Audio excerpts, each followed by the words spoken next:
Hey guys, tonight we're wading knee-deep into a lake that shouldn't exist, a miracle city rising from reeds and divine madness. Your sandals sink into black mud that smells like rotting lilies and forgotten gods.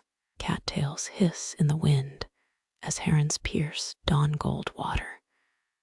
But this isn't some serene nature documentary. You've got 1 hour before dysentery kicks in. So, before you get comfortable, take a moment to like the video and subscribe. But only if you genuinely enjoy what I do here. Drop a comment telling me where you're watching from and what time it is, Swedish midnight or Tokyo dawn. It all matters. Now, dim the lights.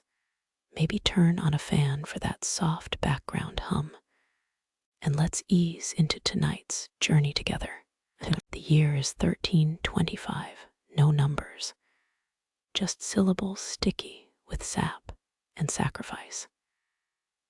You're standing where Mexico City's smog chokes the sky today, but back then, a vast shallow lake glitters under the sun god's gaze.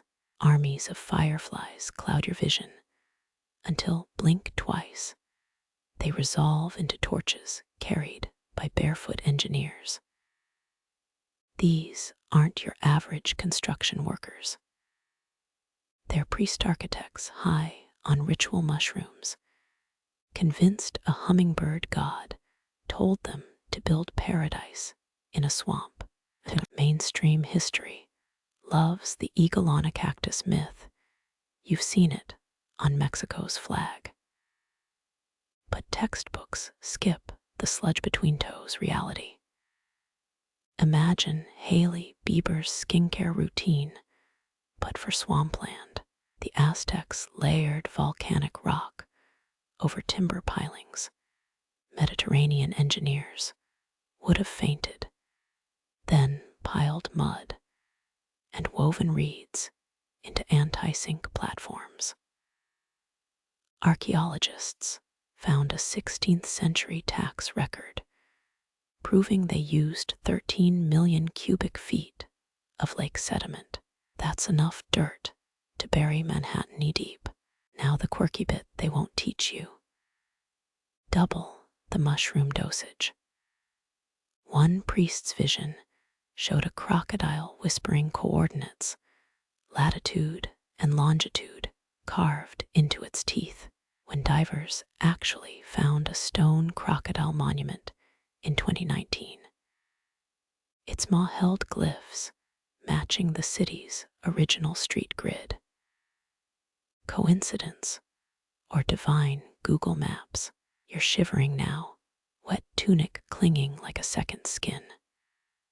Dawn reveals the true madness. 20,000 canoes mobbing the shore, each piled with willow saplings. Workers chant as they drive logs into the lake bed.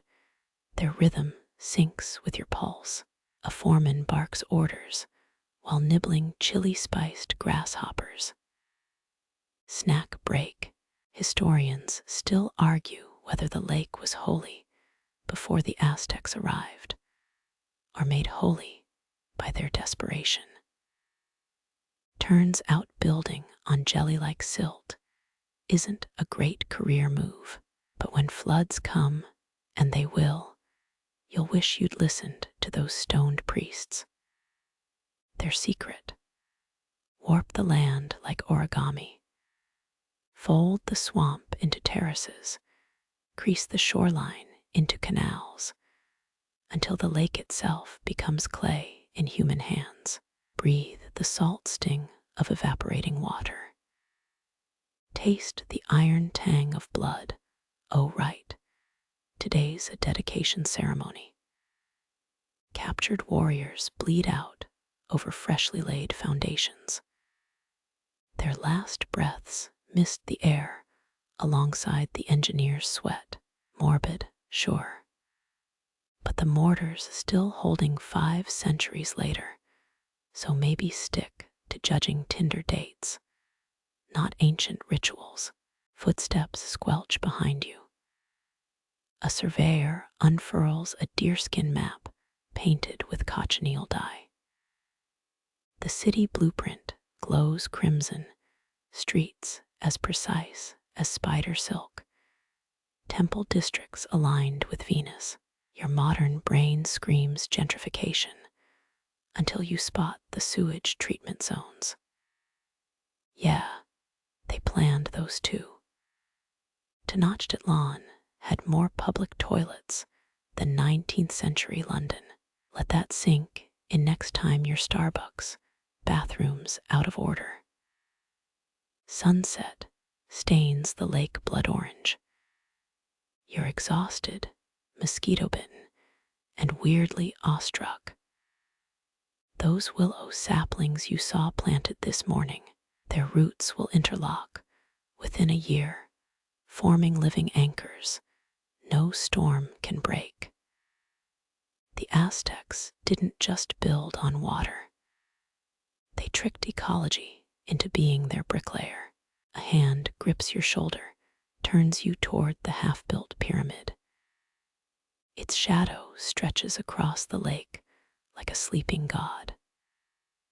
Somewhere in that darkness, a priest hums an anchor of the world hymn. Your eyelids flutter, blurring torches into constellations. The map whispers that tomorrow's labor awaits. But tonight, the lake sings you to sleep with frog croaks and splashing oars. You step onto what feels like solid ground until your sandal sinks into spongy earth. These floating gardens weren't just plots of dirt, they were alchemy. Imagine layers of lake muck piled atop rafts of woven reeds. Willow trees anchored each plot like green nails, their roots knitting into living breakwaters. Farmers waded chest deep, baskets brimming with silt scooped from canal bottoms.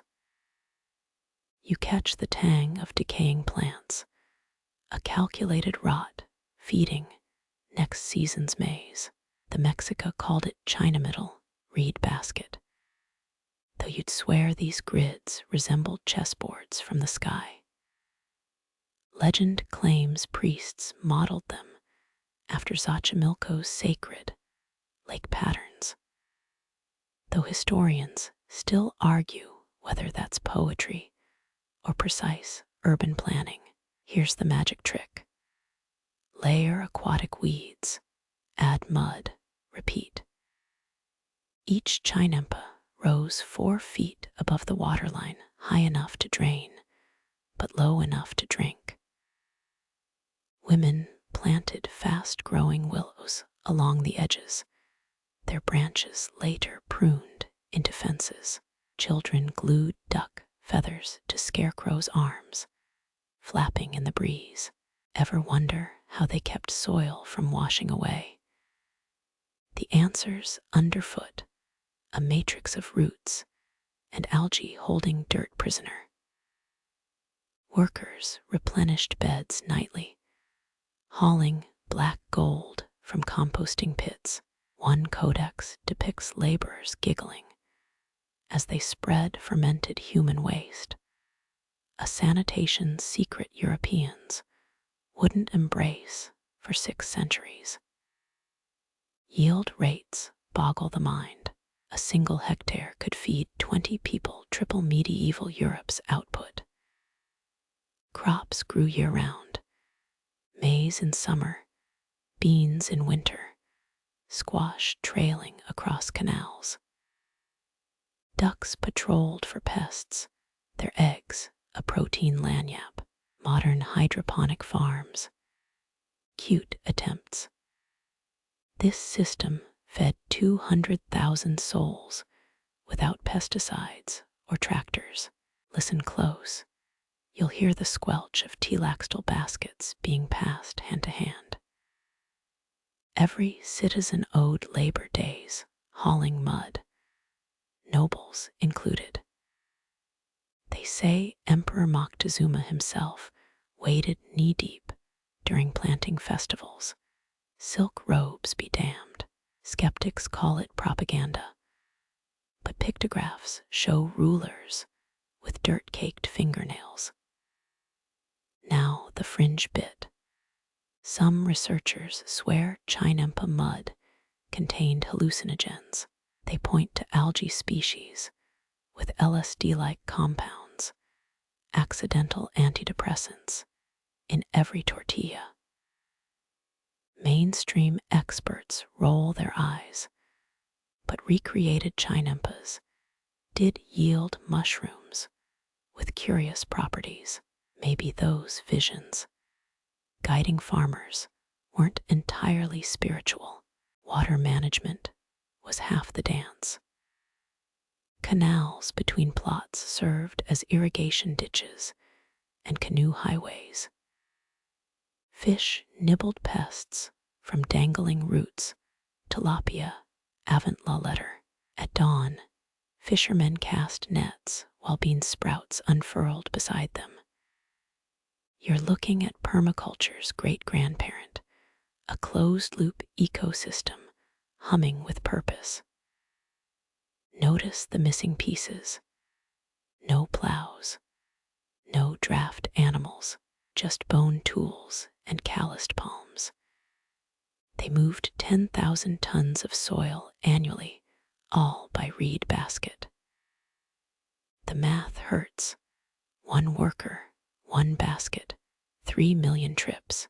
Yet song fragments suggest shovel crews chanted in rhythm, a metronome of endurance. Debates still simmer. Could chinampas work today? Belizean farmers revived them in the 2000s with surprising success. But modern replicas lack the Aztecs' secret sauce. Whole cities willing to get muddy. You cradle a crumbling clod, its richness outliving empires. Somewhere beneath your feet, a forgotten squash seed dreams of sunlight. You kneel where the last section's soil ended, your fingers brushing pebbles, unlike any natural stone. These are tepitate chips, volcanic rock fragments ground into the earth by sandals. Millions of sandals.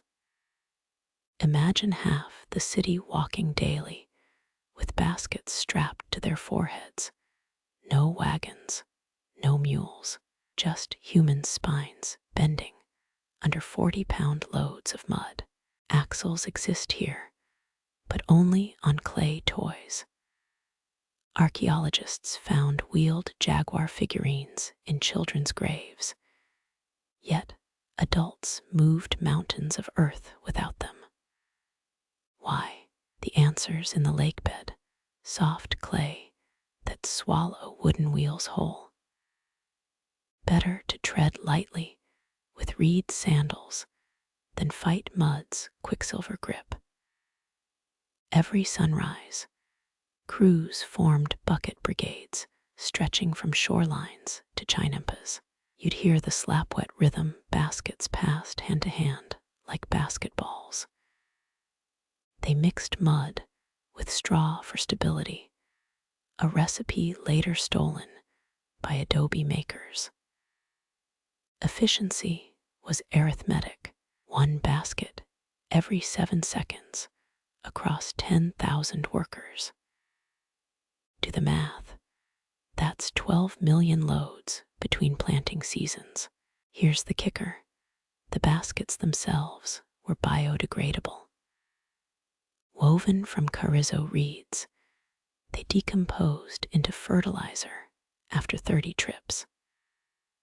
Workers joked about feeding the soil while carrying it, though supervisors kept tallies with knotted ropes. Lose a basket.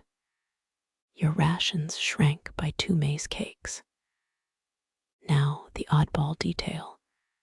Dig sites reveal baskets lined with orchid fibers.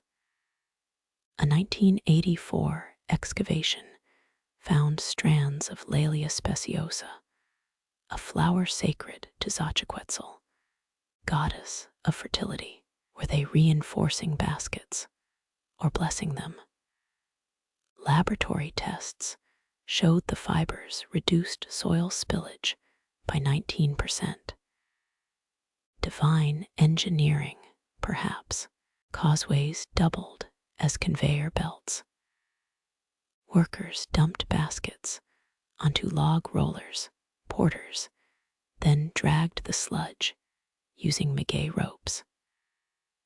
The smart ones waited for rain. Slickened logs cut labor by half. Folk songs mention mud turtles, teams who crawled alongside rollers, scooping dropped earth with their hands. Ever tried carrying weight on your back? The Aztecs didn't. Forehead tumplines redistributed strain to the neck's sturdy trapezius muscles. Modern hikers swear by this method. National Geographic called it the world's first ergonomic hack. Farmers could haul 150% their body weight this way, though hernias were as common as sandfly bites. Historians still argue whether this wheel-less system reflected spiritual pragmatism or stubborn tradition. Clay models prove they understood rotational force, yet rejected it for everything but toys. Maybe wheels felt irreverent, imposing rigid circles on nature's messy spirals. Or perhaps, like Vikings avoiding stirrups, they saw no need to fix what wasn't broken. Children weren't exempt. At 7 winters old, boys joined mud school, learning to balance baskets while reciting multiplication tables.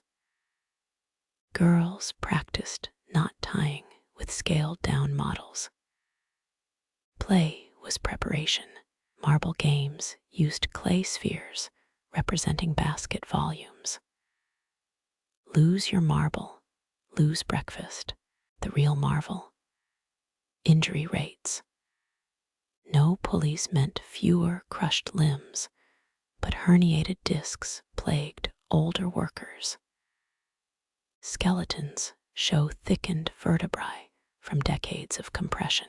Healers prescribed steam baths with yerba buena and copal incense to soothe angry muscle spirits. Now picture this. A ditch digger's lunch break. Sun-bronzed men unwrap tortillas stuffed with minnows and lake algae. They'll need the protein. Afternoon tasks include hauling basalt stones for a temple expansion. The largest rock moved without wheels. 12 tons, dragged by 300 men over greased logs. Marathon runners eat your heart out. Energy expenditure boggles calculators. Moving Tenochtitlan's foundation required 4,000 calories daily per worker, double a Tour de France cyclist's intake.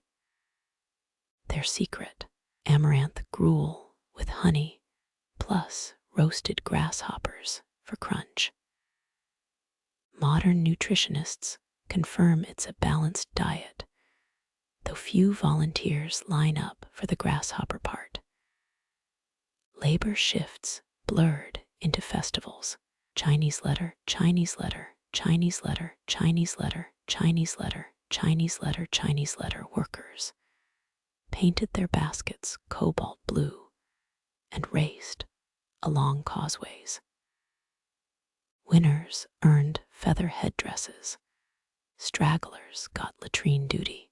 Codex drawings show champions grinning beneath loads that make a marathoner weep, proof that dopamine beats applause any day. Even rebellions used basket logistics. During the 1486 Tlatelolco uprising, dissidents smuggled weapons in soil-filled reed cradles. Guards waved through farm crews, never guessing swords lay buried beneath sweet potato sprouts. The lesson: always check what's under the rutabagas. You sift soil through your fingers, feeling the ghost weight of vanished baskets. These granules outlived palaces and emperors, yet still cling to their purpose. Somewhere beyond time's reach, a mud-caked porter adjusts his tumbling, forehead creased with effort, sandals sinking into eternity. Your palm closes around a corn kernel buried in the soil, not golden yellow, but dyed indigo. This was no snack. It's a prayer made edible. Priests soaked harvests in volcanic clay mixed with iris petals, offering maize back to Tlaloc by turning it his signature color. You're holding a divine IOU. Tlaloc's temple looms ahead, not with stairs, but with sloping ramps slicked by ritual water. Every spring, priests dragged canoes up these inclines, each vessel piled with drowned children. Historians confirm at least 60 youths per year were sacrificed during Atlcahulo, the ceasing of waters festival. Their tears guaranteed rain, or so the glyphs insist. But here's the kicker: those kids weren't Aztec. They were purchased from neighboring tribes. Codex records show haggling over water payment. Children, 20 obsidian blades per healthy 8-year-old. Negotiations often stalled over coughs or crooked teeth. Now, the strange bit workers planted jade beads, shaped like raindrops, beneath irrigation ditches. 1930s excavations near Xochimilco uncovered 97 pieces drilled with microholes, likely threaded onto submerged strings. Experts rebuilt one. It hummed at certain water pressures. Some reconstructionists swear it sounds like Tlaloc's laughter during thunderstorms. Corn isn't just food here, it's a living sibling. Farmers sang to seedlings using bone flutes tuned to Chichimecoatl's preferred pitch. Fail to hit the right note. Expect stunted ears and side-eye from your neighbors. Harvest hymns survive in Mexican folk music, though most singers forgot their serenading vegetables. Women ruled this domain. Each planting season, priestesses buried their menstrual blood in fields, a fertility exchange written off as myth until 2002. Soil tests at Tlatelolco revealed elevated iron levels matching menstrual cycles. Coincidence? The jury's out, but modern organic farms have started replicating the practice. Watch your step. Those broken pottery shards aren't trash. They're weather reports.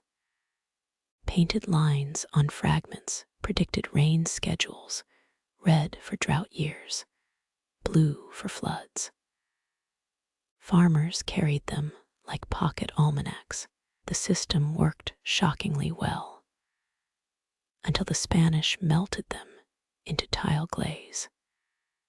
Feast days blurred farm work with theater. Imagine hauling compost while masked dancers representing Zyptotic flayed themselves. Literally, actors wore rotting corn husks as skin-peeling layers to reveal fresh maize beneath. The smell, historians diplomatically call it immersive.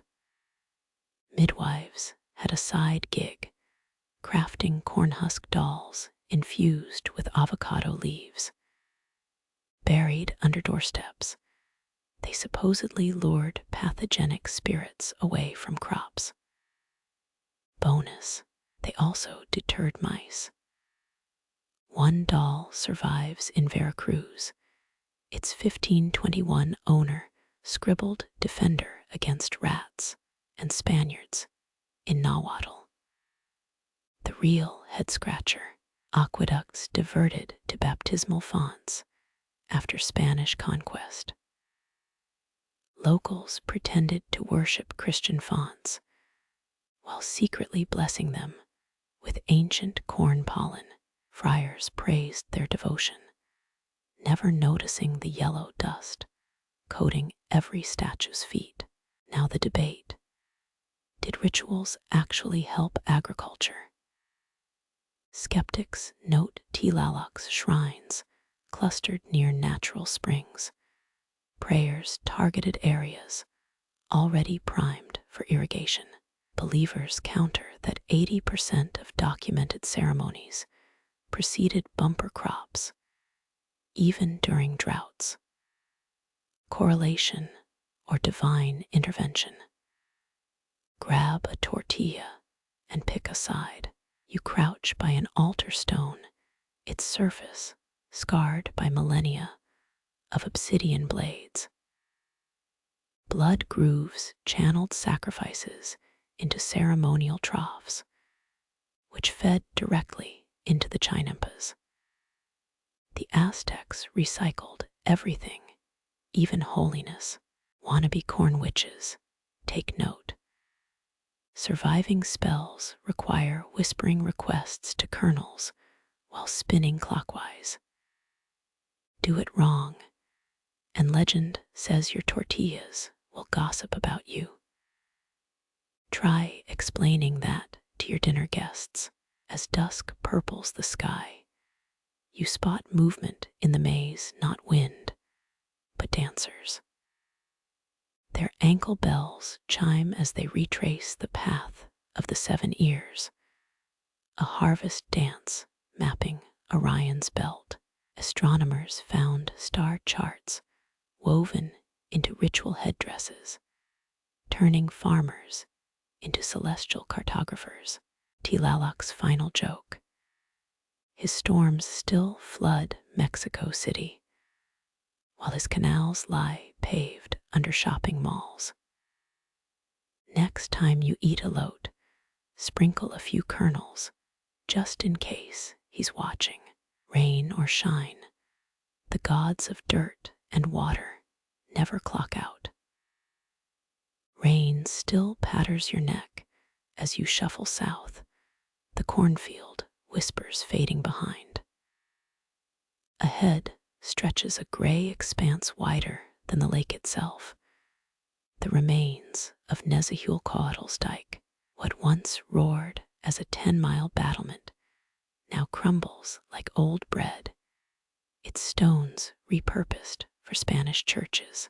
You kneel where fresh water met salt. Aztec engineers built this barrier to split Lake Texcoco, holding back floods while keeping crop-friendly channels intact. The secret: a double palisade of woven willow stuffed with volcanic rock.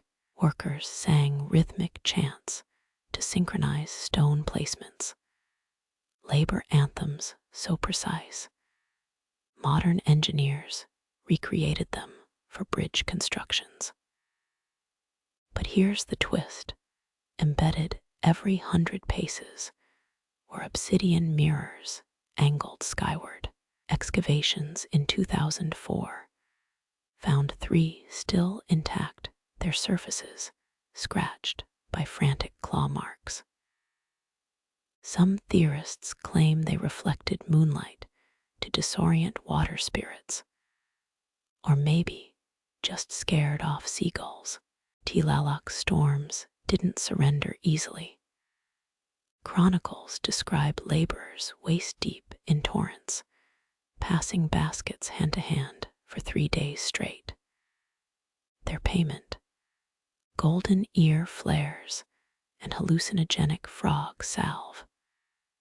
Bonus points: the dam's completion coincided with Venus's brightest appearance in 2 centuries. Engineers timed it using star charts etched into their tool handles. Then came Cortes' accidental solution.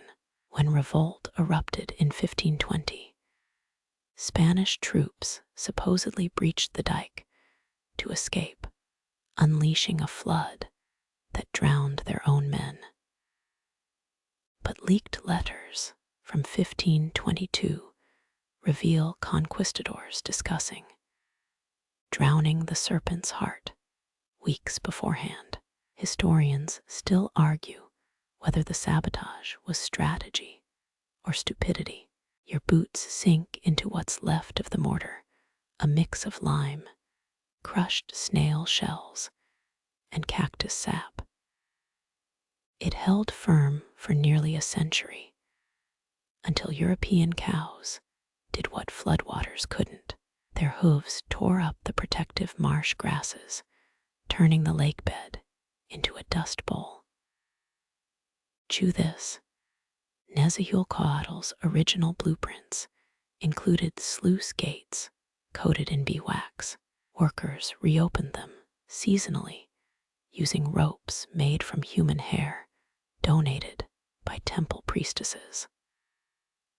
Modern engineers tried replicating the system in 1985 until the synthetic substitutes snapped under pressure. Look southwest, the jagged line where saltwater once gnawed at freshwater. Fish thrived in that brackish sweet spot until Spanish drains severed the balance.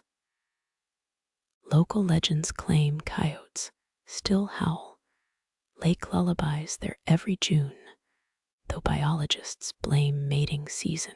The dike's true genius was modularity. When sections cracked, as they did in 1454, repair crews slid in prefabricated reed cages filled with rubble. Think of it as Mesoamerican Lego, except one misaligned piece could drown a city. Neighborhoods competed to supply the fastest repair teams. Winners got first pick of imported quetzal feathers. Now the eerie part: diviners predicted breaches using axolotl behavior. If the aquatic salamanders clustered eastward, engineers reinforced western segments. It worked suspiciously well until invasive species devoured the axolotls. Some restoration projects now breed them as living sensors. You chip off a mortar fleck, it smells faintly of fermented agave. That's no accident. Builders drank pulque brewed with mineral-rich algae, believing it let them bond with the stones. Modern safety inspectors wouldn't approve, but the buzz probably made hauling boulders more bearable. As you trace the dike's ghostly outline, a motorcycle backfires nearby. The sound echoes like the crash of 1521, when cannon fire finally shattered the last intact gate. Today's traffic jams owe their existence to that moment, the first drop in a flood that never stopped. The motorcycle's growl fades as your left boot splashes into murky water. It's not a puddle, but the ghost of a canal. What once flowed as a maritime superhighway now barely dampens your soles. Yet, for 3 centuries, these waterways ferried more wealth than all of Europe's cobblestone roads combined. You crouch beside a rusted sewer grate. Its bars mimic the patterns of ancient cargo nets. Picture this: 60,000 canoes gliding through Tenochtitlan daily, their hulls stuffed with parrot feathers and chocolate bricks. Dockworkers used fishbone abacuses to calculate tolls, 1 cacao bean per 10 pounds of jade. Miss a payment. The penalty involved hauling garbage to the chinampas in your nicest linen loincloth. Here's the kicker: merchants bribed inspectors with hallucinogenic honey. Excavated clay balls from 1987 still reeked of fermented agave and bee venom. Chew that for a workplace perk. The real magic happened at sunset. Fast-moving inspection, canoes crisscrossed intersections, their crews flinging tow ropes to redirect traffic. Imagine Uber Eats meets air traffic control if the delivery guys wore jaguar pelts and shouted poetry. You wade northwest, where the main trade artery once pulsed. Spanish accounts rave about floating gardens stacked with avocados, each fruit wrapped in corn husks to prevent bruising. But omit the real MVP: enslaved ducks tethered to canoe prows. Their quacking cleared algae from navigation channels. Archaeologists found 42 obsidian beads embedded in a canal bed last year, each precisely spaced. Some insist they're tax collection markers. Others whisper they're cosmic anchors, because aligning trade routes with Orion's belt sounds cooler than toll booths past that crumbling adobe wall. That's the VIP lane. Royal purveyors zoomed through with scarlet-dyed sails, their hulls weighted with vanilla orchids and live jaguars. One slip-up, and you'd be explaining to Moctezuma why his new pet's paws smelled like fish. Listen, that distant clatter isn't construction equipment. It's the echo of midnight dredging crews, mostly war captives, singing as they scooped silt. Their ballads warned of vengeful water spirits and supervisors who docked your maize rations for slow shoveling. Ever smell a 2-century-old tomato? Me neither. But when divers salvaged a sunken tribute canoe in 1993, its cargo of dehydrated salsa mix could still make your eyes water. The system had rules: no paddling after dark without a flaming torch, both for light and to vaporize mosquitoes. Steering errors meant offering your best blanket to the canal's guardian statue. Historians still argue whether that idol was a god or a clever union rep in disguise. Your fingertips brush a semicircular groove in the stone, a mooring knot carved for hemp ropes. Aztec engineers patent pending. The slip-resistant hitch that held even during maize trade rush hours. Check the sidewalk's edge, those faint blue stains. Tributary roots were color-coded using crushed mollusk dye. Lapis lazuli for luxury goods, cochineal red for textiles, and pigeon poop white for the ceramics lane. Now, here's the gossip. Pachteca merchants, the era's Amazon drivers, wore disguises to avoid highway robbers. Imagine a sun-baked trader muttering fake prayers to blend in with pilgrims, while hauling illegal chili peppers. When heavy rains clogged canals, authorities deployed water sweepers, teens who dove in with nets made from human hair.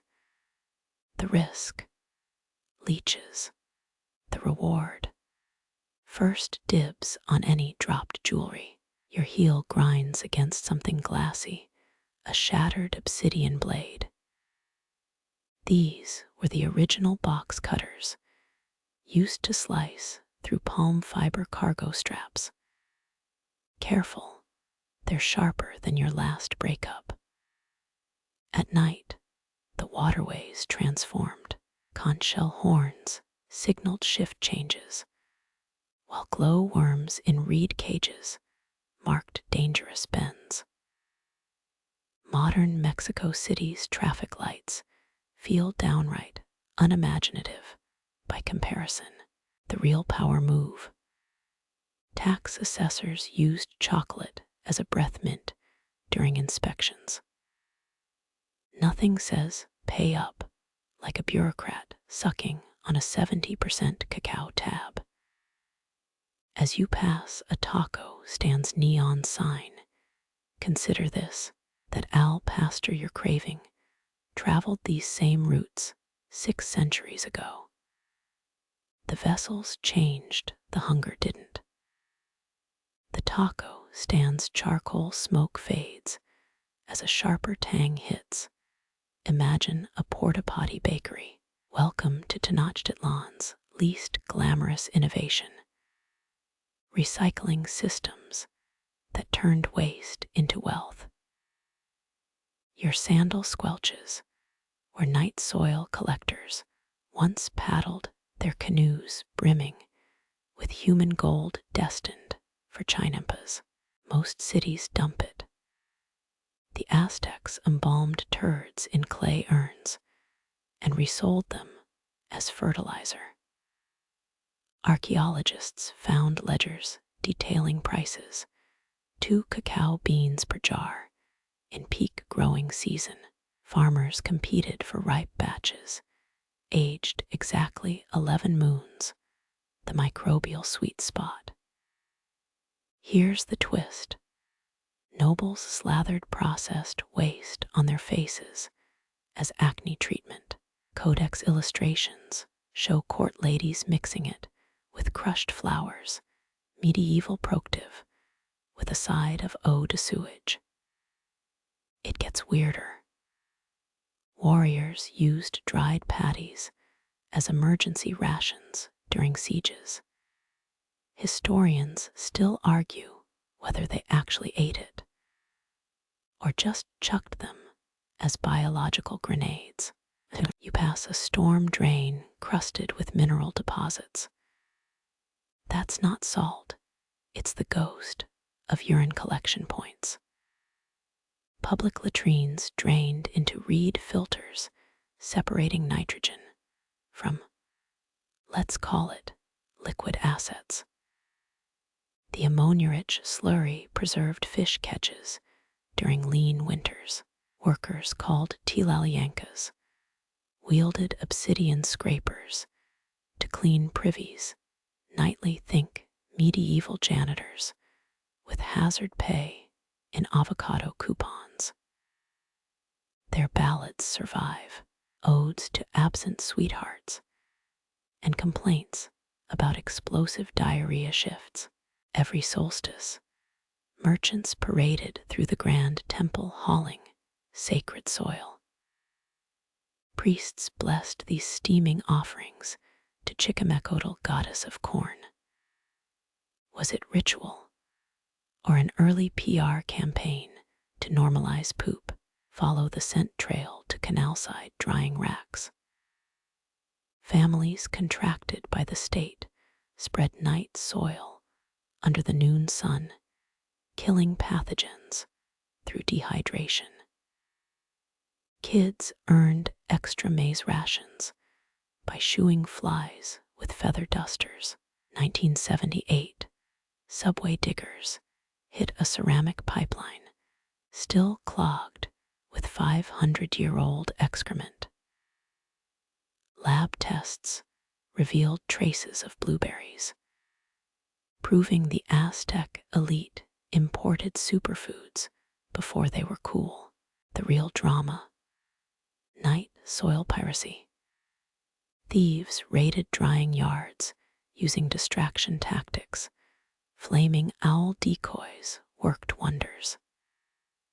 Captured culprits faced chinampa duty without nose plugs. Your sandal catches on a porous stone, a filtration relic. Engineers layered gravel, sand, and maguey fibers to purify wastewater. 50 generations later, New York sewers still can't match the flow rate. Spot that palm frond swaying over there. It marks a honeycomb composting site. Workers layered waste with ash and maize husks in hexagonal pits, aerating it with hollow reeds. The resulting loam grew squash 3 times faster than standard plots. Gag reflex optional, the wealthy bought aged fertilizer infused with jasmine and pine resin. It smelled like a spa if your masseuse was a dung beetle. Historians still argue whether the system was sanitation or sacrament, practical compost or prayers cubed. Either way, it beats cholera outbreaks. Bend closer to that cracked basin. Spectral stains hint at its past life, mixing human and heron droppings for extra potent growth tonic. Modern organic farms are just rediscovering that recipe hipsters call it avian biochar.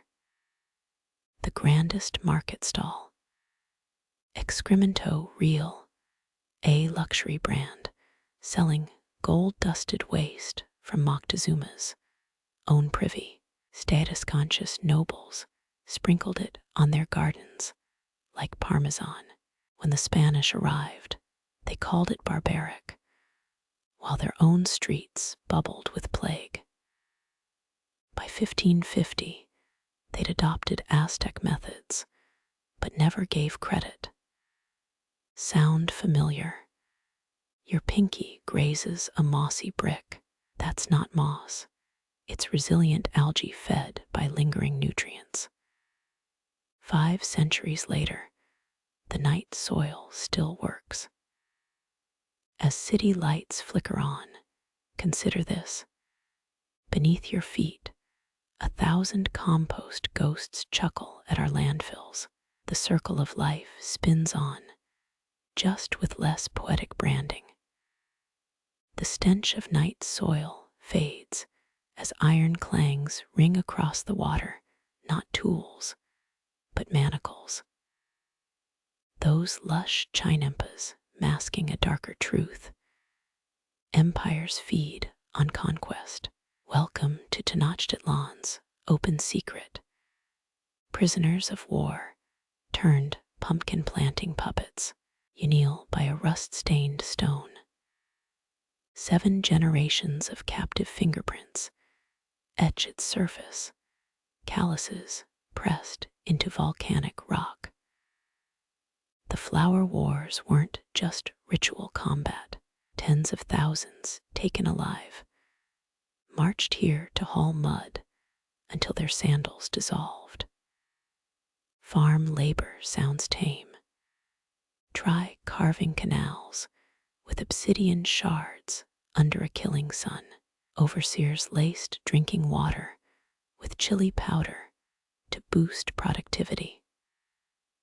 Accountants logged daily basket quotas fall short, and your rations became coyote fodder. Here's the kicker. Captives developed a cricket-click language to plan escapes.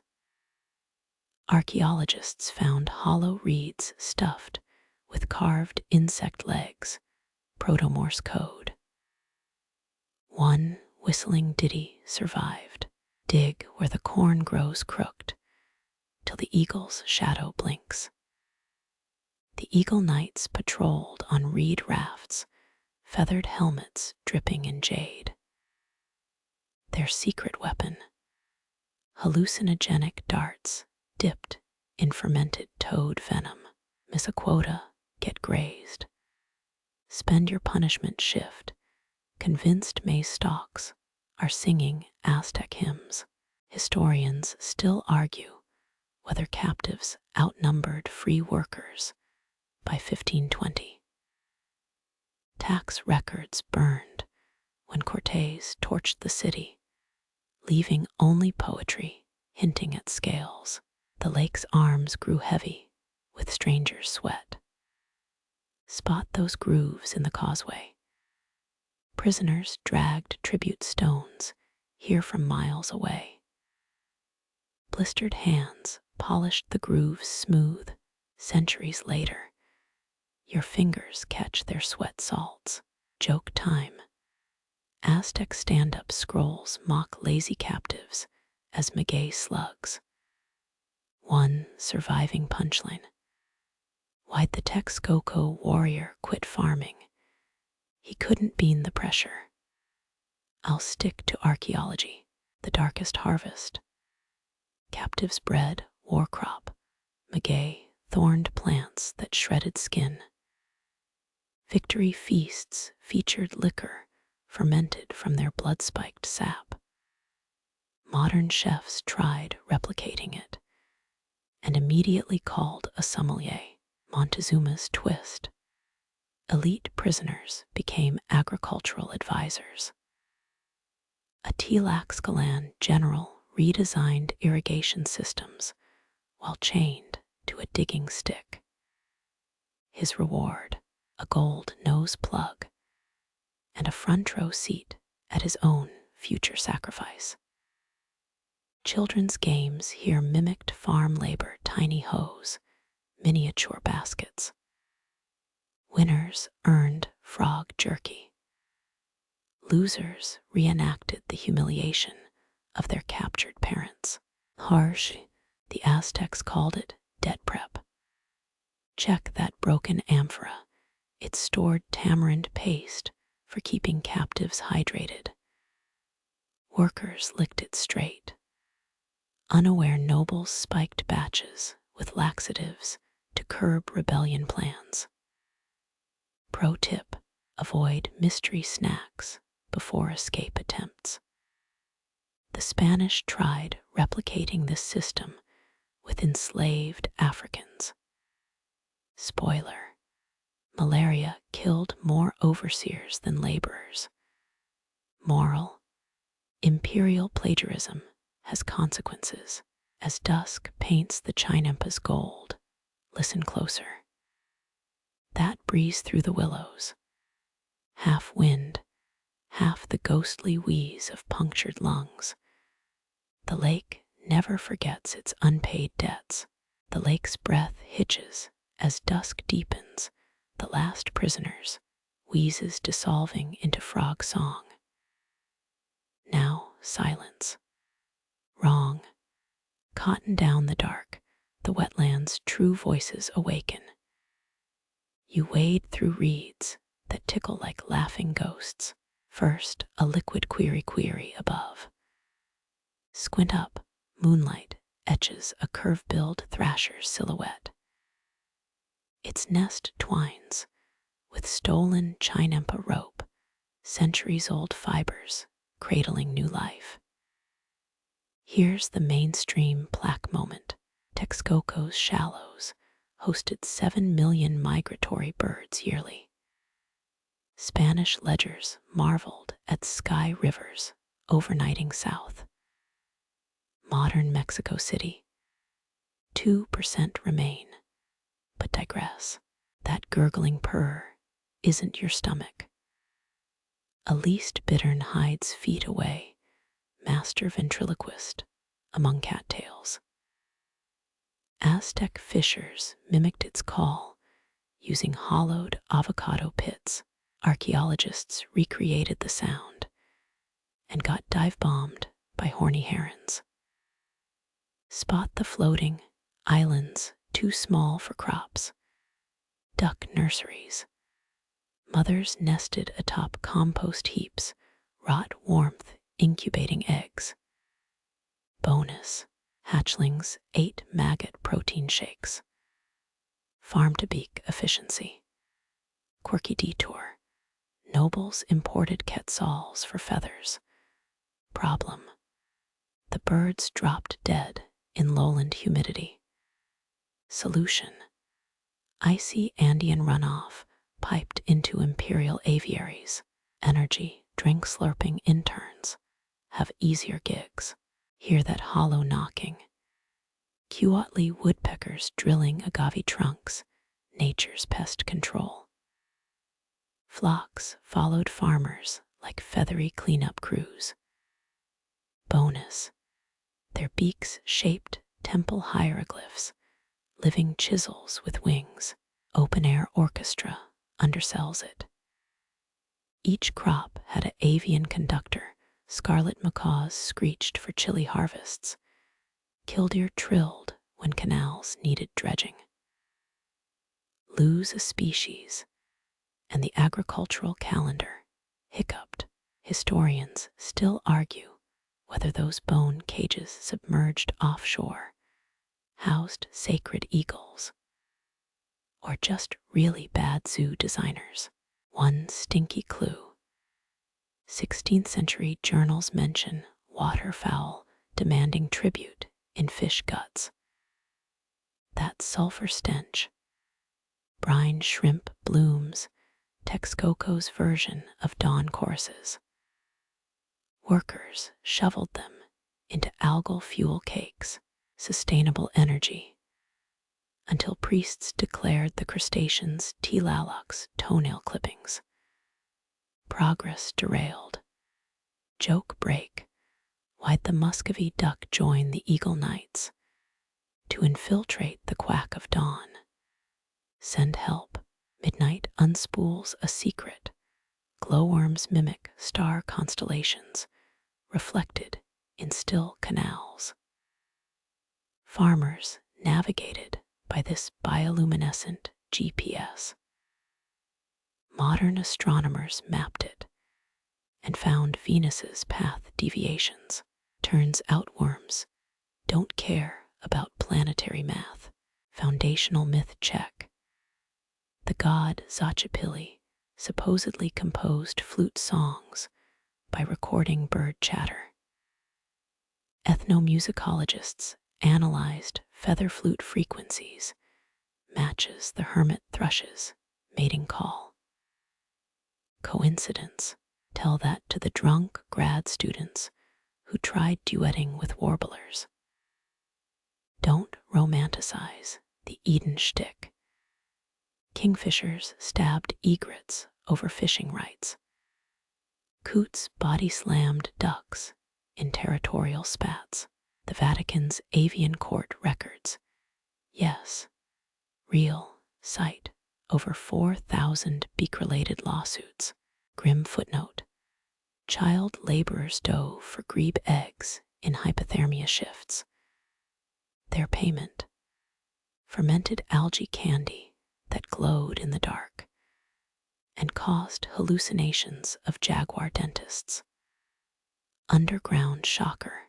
Xochimilco's canals still shelter mutant axolotls fed by ancient waste pits. Geneticists found Aztec-era maize pollen in their gills, living bioarchives, swimming through time. The real tragedy. Spaniards ate the songbirds. Every roasted thrush silenced a featherworker's loom. Imagine torching a Stradivarius for kindling. Same energy. Your flashlight catches a petroglyph, hands cupping a now extinct pied-billed grebe. Climate doomsayers carved it after a 50-year drought. Their warning. When the dive splash stops, tread softly toward the end. As false dawn pales the east, listen. A single ghost heron croaks where the nursery islets floated. Local activists play its call through Bluetooth speakers, hoping lost eggs might recognize home. Tomato husk boats crunch against your canoe, the air thick with roasted grasshoppers and regret. Welcome to Tilate Lalco Market, where 20,000 vendors hawk everything from jade nose plugs to post-sacrifice hand wipes. Check that bargaining tableau.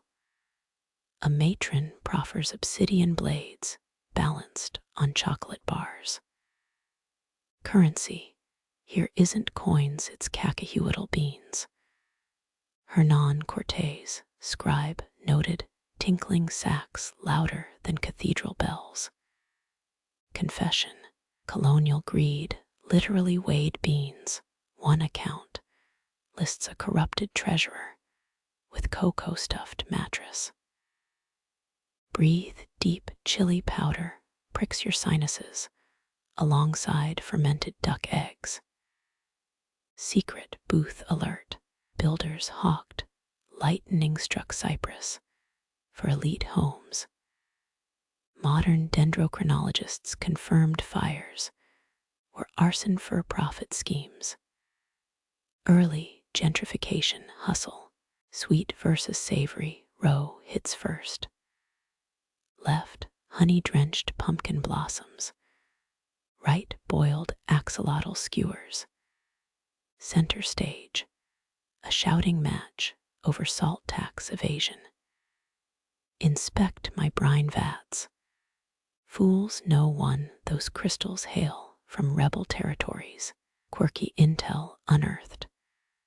Cacao sellers' guilds spat into drinks as signatures. Your frothy cup might hold nobleman saliva. Historians still argue whether this counts as food safety or proto-NFT authentication. Eavesdrop on that cloak and dagger deal, jaguar pelts swapped for vanilla orchids. Watch the handshake, thumbs grazing ensures no pox poultices hid inside. Aztec OSHA at its finest, sunbeam spotlight, featherworkers plucking live quetzals.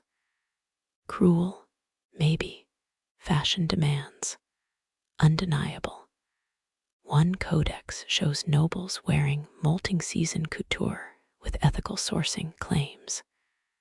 Spoiler, tribunals busted a fake feather sweatshop under the Great Pyramid. Rookie mistake, stepping on that ochre-stained rug. Dyer's Guild territory. Those are cochineal beetles squelching underfoot. 16th century Europe's coveted red gold, currently ruining your sandal. Joke interlude. Why'd the avocado seller get promoted? He had guacamole-tivation. Okay, the exit that way. Paddle toward the pottery aisle, stacked comb-mills still bear teens' fingerprints. Archaeologists matched them to puberty rituals.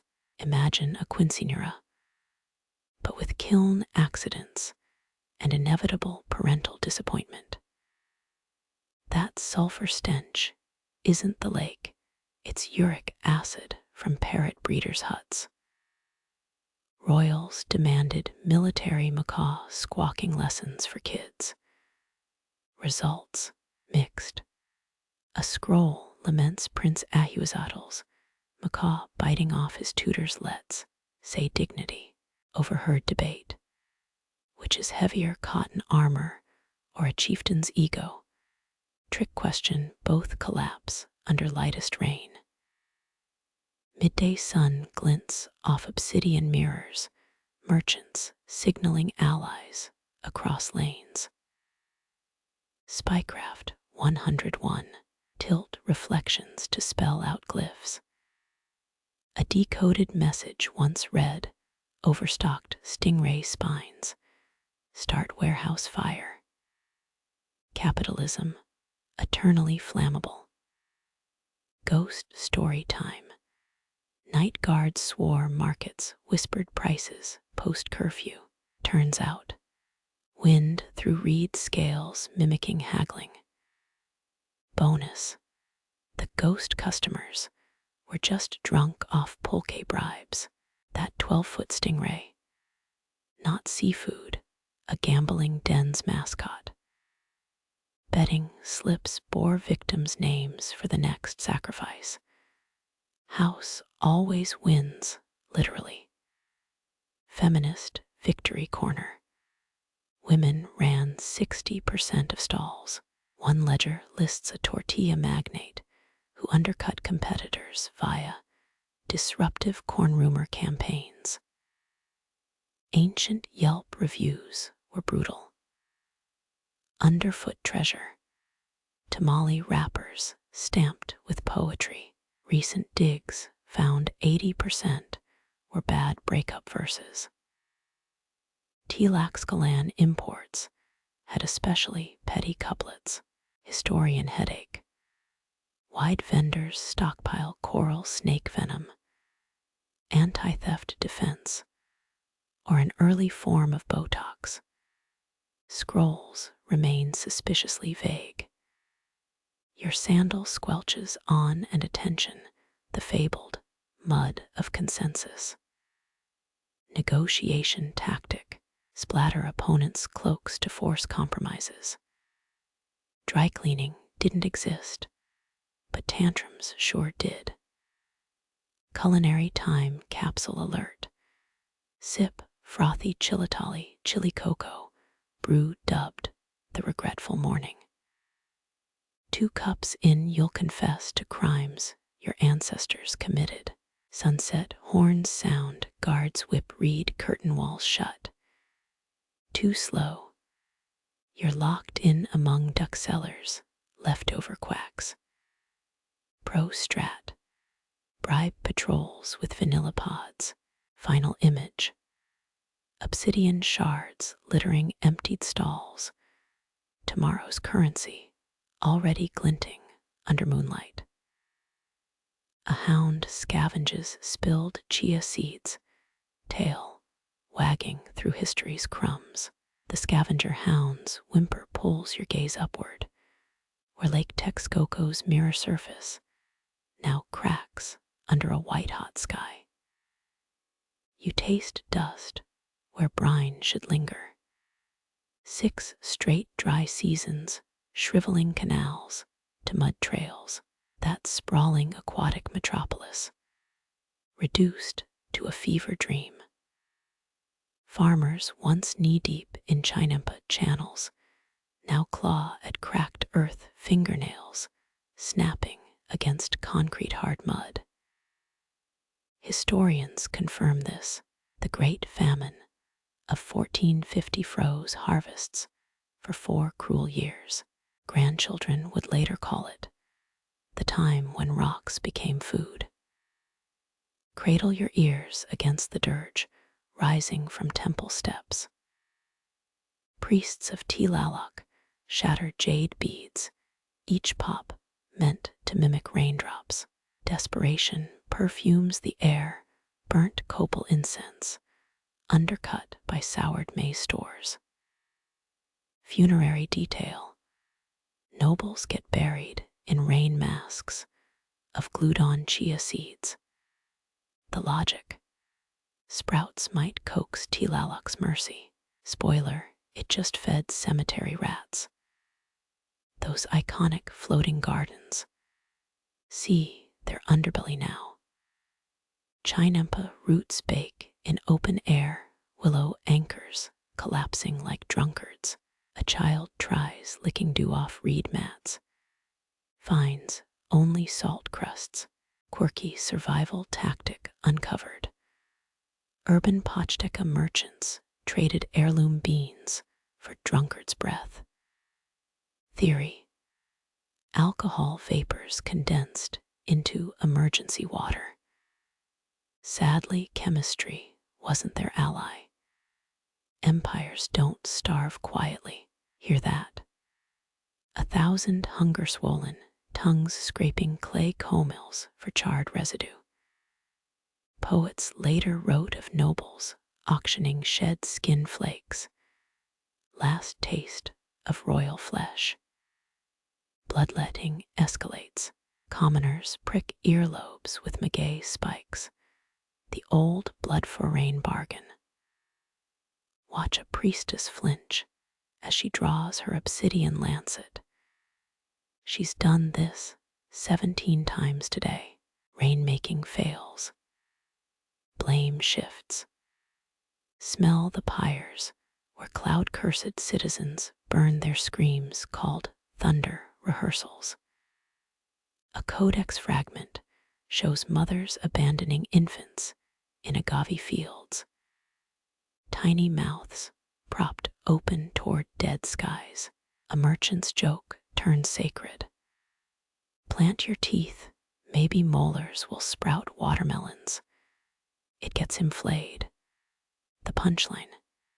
His skin becomes a drumhead for Tilalak hymns. Scholars debate alert. Did drought erode faith in priests, or fertilize it through desperation? Scrolls show temple donations increased as crops failed. Theocracy meets sunk cost fallacy. Witness the cannibalistic pivot. Excrement piles shrink. Famine-struck citizens mine them for half-digested amaranth. Royal edicts ban night soil gleaning, but enforcement's lax when guards chew on leather shields. Last-ditch divination. Priests float in parried canoes, reading doom in algae patterns. Their verdict. The lake weeps for child sacrifices unpaid. Cue the panic buying of orphans at slave markets. A crushed cochineal beetle stains your sandal. Its crimson scream mirrors sunset. Remember when this pigment gilded empires. Now, it's just a sticky reminder. Insects outlived kings. Desperate engineering. Laborers haul Kiwa-Tightland's spring water through bone-dry causeways. 10,000 gourds evaporate en route, each loss met with a severed finger. Accounting can get literal here. Climate irony twists the knife. Farmers north of the empire brag about bumper crops, their maize mocking to notched lawns, shriveled stalks. Trade networks rot faster than unearthed yams. Overheard in a dying orchard, fleas live longer than empires. The speakers hauled off mid-sentence. His fate, flea bait, duty in the Ocelotsu cesspit, final strike, saltwater intrusion. Brackish tides seep into freshwater springs, a sting worse than Spanish steel. Farmers drink it anyway, tongues swelling into leathery prunes. Historians still argue whether the drought scars made the empire brittle or taught resilience that almost repelled invaders. But today, you shiver under that same annihilating sun. The hound collapses beside you, nose pressed to a mud-caked turtle shell. You both know the truth. Some cracks never heal. They just wait for the next drought, or conquest, or poisoned rain.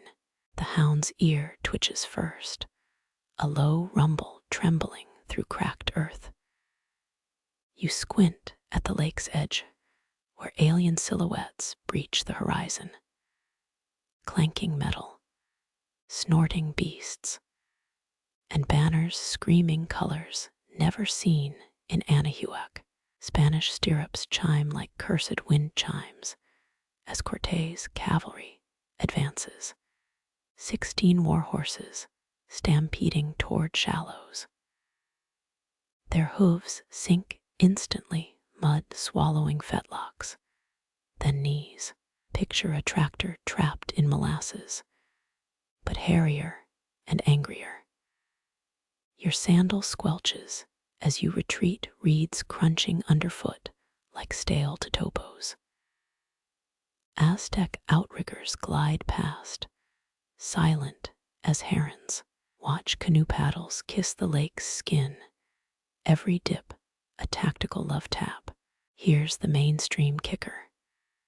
Historians agree Cortés lost 62 horses that first week, but omit the giggles echoing across Texcoco locals, called the stranded beasts, deer that sweat armor.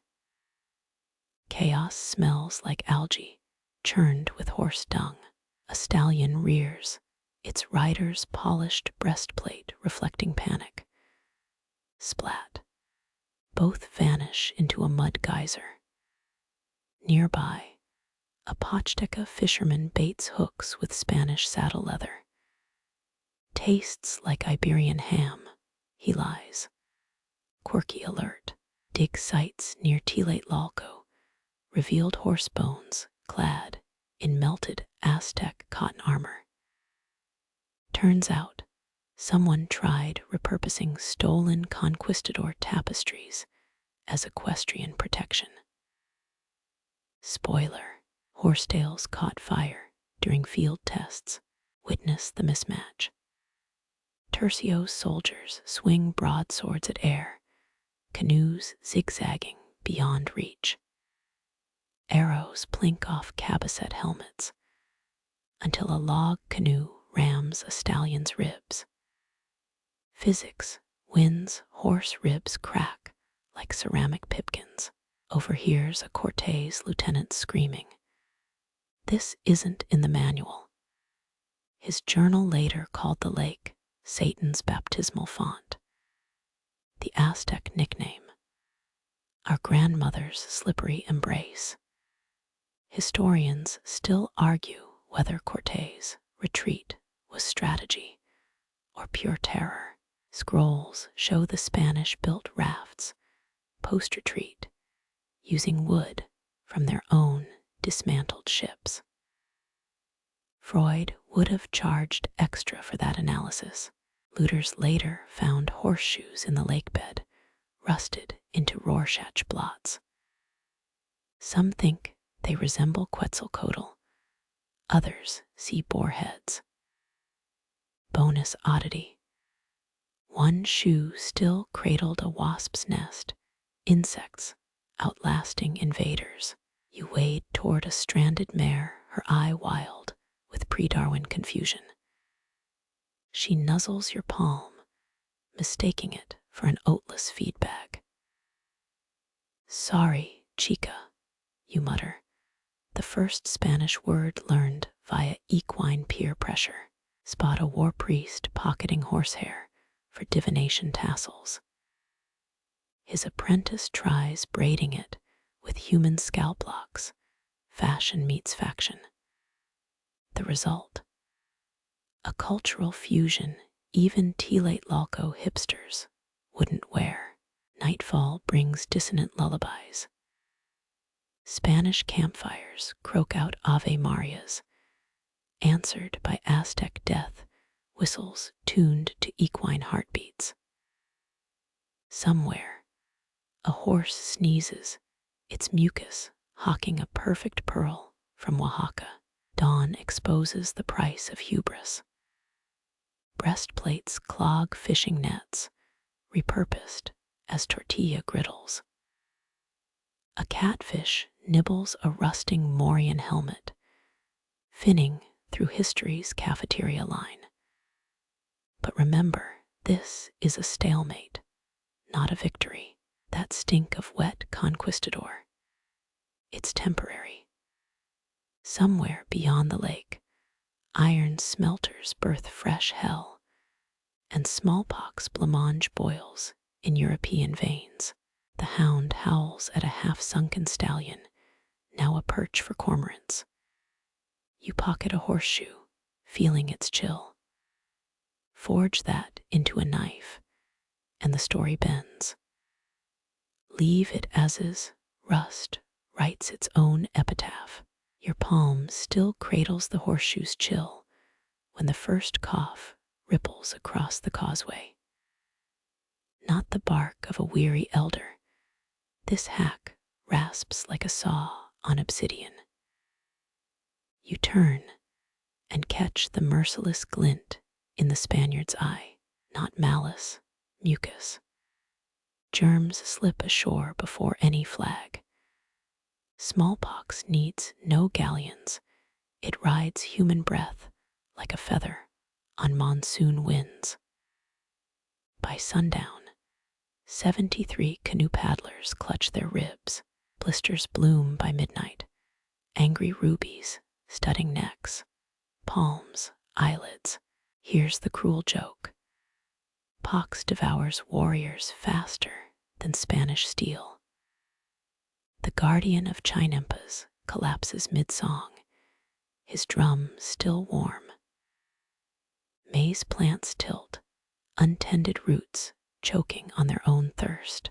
Even the lake seems to blister, fish floating belly up like silver coins in a beggar's bowl. Your sandal crunches a desiccated chalchiutatl feather. Priests once wore these for Zype-Totic's blessings. Now they mop pus from stone altars. The god of renewal's grinning mask watches, cloth mouth soaked in fever sweat, mainstream misery. Scholars estimate half the valley's people perished in 4 months. Cortés chaplain wrote, they died in heaps, like bedbugs. Charming guy. But catch this oddball relic. Diggers near Iztapalapa found a noblewoman's tomb stuffed with gold dust and parrot eggs. Wise, nah. Her corpse showed pox scars layered over older lesions. Turns out, someone tried inoculating her with scabs from a prior outbreak. Did it work? Her gold says no. Watch families drag loved ones into chinampa soil, not for burial, but quarantine. A boy thrashes in reed restraints, his mother spooning mashed axolotl into air. Swallow, she pleads, as if immortality could be eaten like a tortilla. Smell that. Rot creeping through vanilla orchards, sweetness curdling into vinegar. Jaguar warriors now hobble, their obsidian blades clattering to temple steps. Even the death whistle's shriek sounds hoarse. Historians still argue whether Spaniards weaponized infected blankets. The Franciscan's ledger lists 5 woolen gifts for Moctezuma's court. But Texcoco's fish markets had corpses piled 8 high before those blankets arrived. Timing's a bitch, with a 3-week incubation period. Witness the healers. Last stand Tzoli dough shaped into pox gods. Herbal poultices steaming over copal fires. A midwife rubs crushed firefly bellies on an infant's lesions. Bioluminescence versus virus. The baby glows. The baby dies. Your fingers brush a pox-scarred stela. Imagine future tourists snapping selfies here, their smooth cheeks bursting with collagen, not pus. Modernity's a fair weather friend. Over here, 2 Spanish deserters guzzling pulque behind a shattered aqueduct. This isn't conquest, slurs one. It's God's vomit.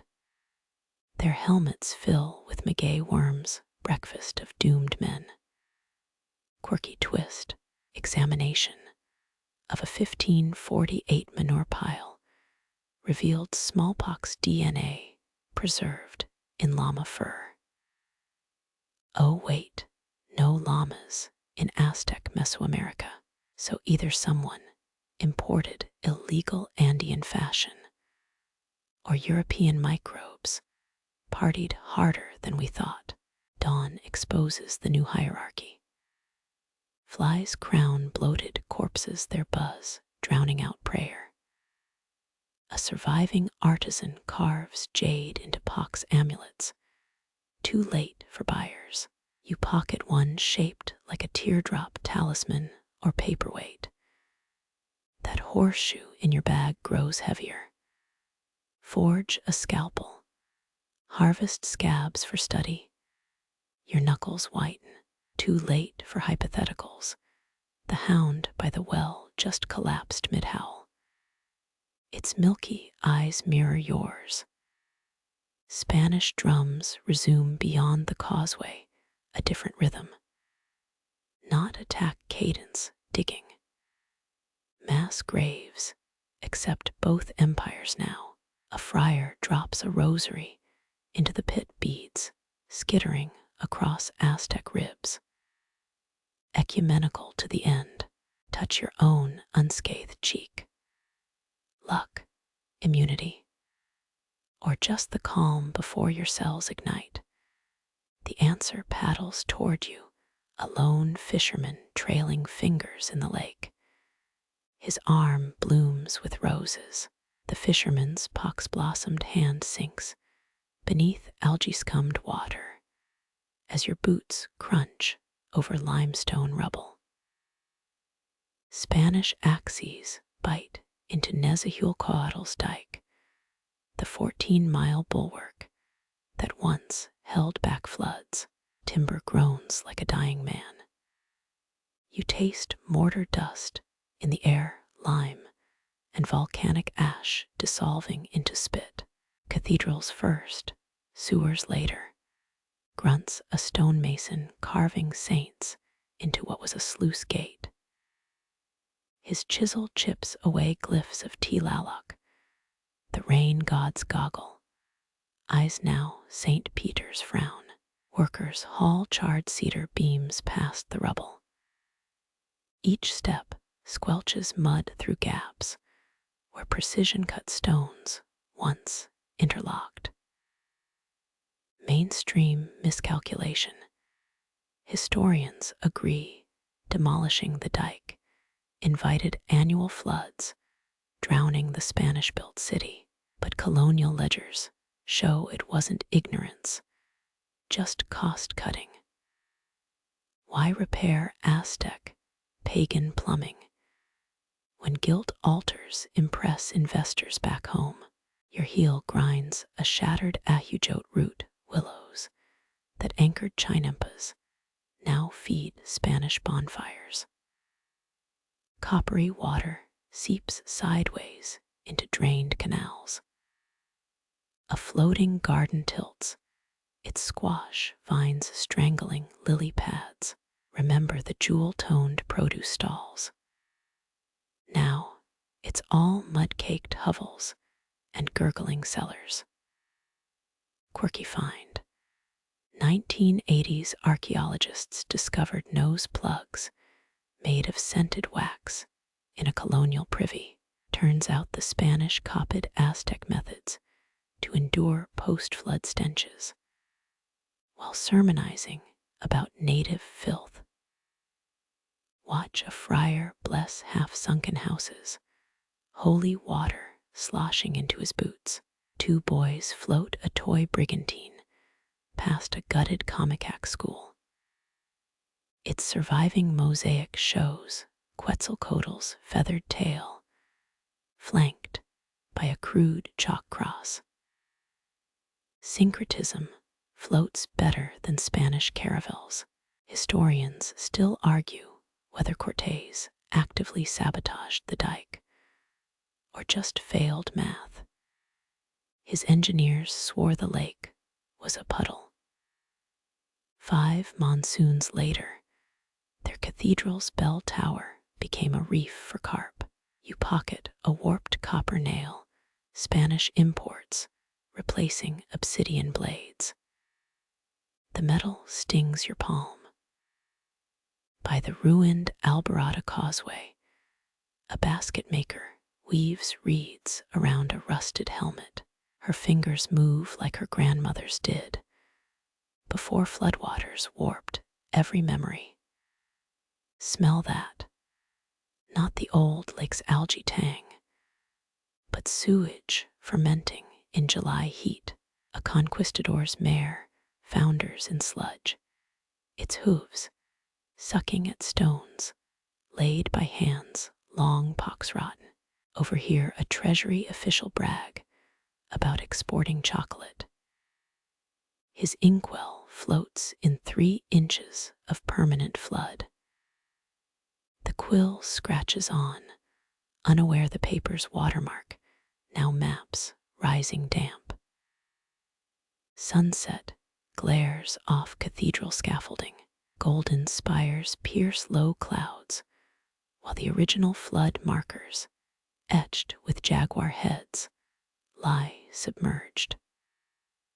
A drunk mason vomits into the flood. His wretches echo off drowned shrines.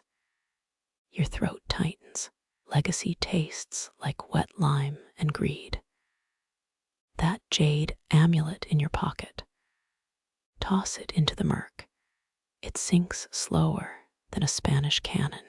Midnight brings fireflies. Or are they watchmen's lamps across the flooded plaza? You wade past a half-loaded galley, its hull already sprouting aquatic fungi. Cargo manifests list wine, wax, and tabernacles. No mention of the war god's statue ballasted below deck. Dawn reveals the new normal. Algae reclaiming frescoes of archangels. A priest charts flood levels on his cassock hem, each tide marked in cochineal dye. His holy graph shows paradise trending downward. Touch the waterline staining your cloak. This lake survived earthquakes and Huitzilopochtli's wrath, but not quarterly colonial budgets. Somewhere beneath you, Tilalak's cracked altar waits, patient as coral. Your boots leave sucking noises in the mud, each step a wet mimic of Tenochtitlan's last breath. Axe blows echo again. They're tearing down the surviving aqueduct for Gothic buttresses. One civilization's arteries become another's jewelry. A child offers to sell you a holy toe bone from the flood sediment. You decline. The bone's too small to be human, probably a raccoon's. Faith fits any container. Rain begins soft at first, then pounding. Spanish curses rise with the waterline. Somewhere under your feet, the original drainage canals still flow, waiting. The hold smells of damp burlap and ambition as crates of avocado pits shift like rebellious cargo. You're ankle deep in larval-infested maize, 85% seed, 15% weevil. A Spanish quartermaster swears this shipment will make him ducats, though his ledger lists tomatal as Peruvian love apples handle with gloves. On deck, a sailor nibbles chili powder his face, blooming scarlet. He'll introduce Lisbon to heartburn by dawn. Remember those floating gardens smothered under floodwater. Their last harvest now sails east in worm-eaten hulls. Columbus, called maize, God's golden teeth, never asking how Tlaxcala farmers bred cobs, thick as forearms. 5 centuries later, Italy's pasta bowls will owe more to Aztec crop rotations than Venetian trade routes. Here's a fun tragedy. Cortez, men toss sacks of cocoa beans overboard, mistaking them for rabbit droppings. The beans they keep, roasted with cinnamon and sugar, violating every Nahua recipe. Meanwhile, a Franciscan friar pockets squash seeds, whispering about medicinal soups. His monastery garden in Sevilla will accidentally breed zucchini, unleashing green missiles upon unsuspecting peasant stews. You spot a sailor's mistress sneaking amaranth grains into her hair ribbon. Banned by the church for its use in Aztec blood rites, the tiny grains will still sprout in Sicilian soil. Rebellious botany war's best spoils. Ever hear of the Great Spaghetti Mutiny?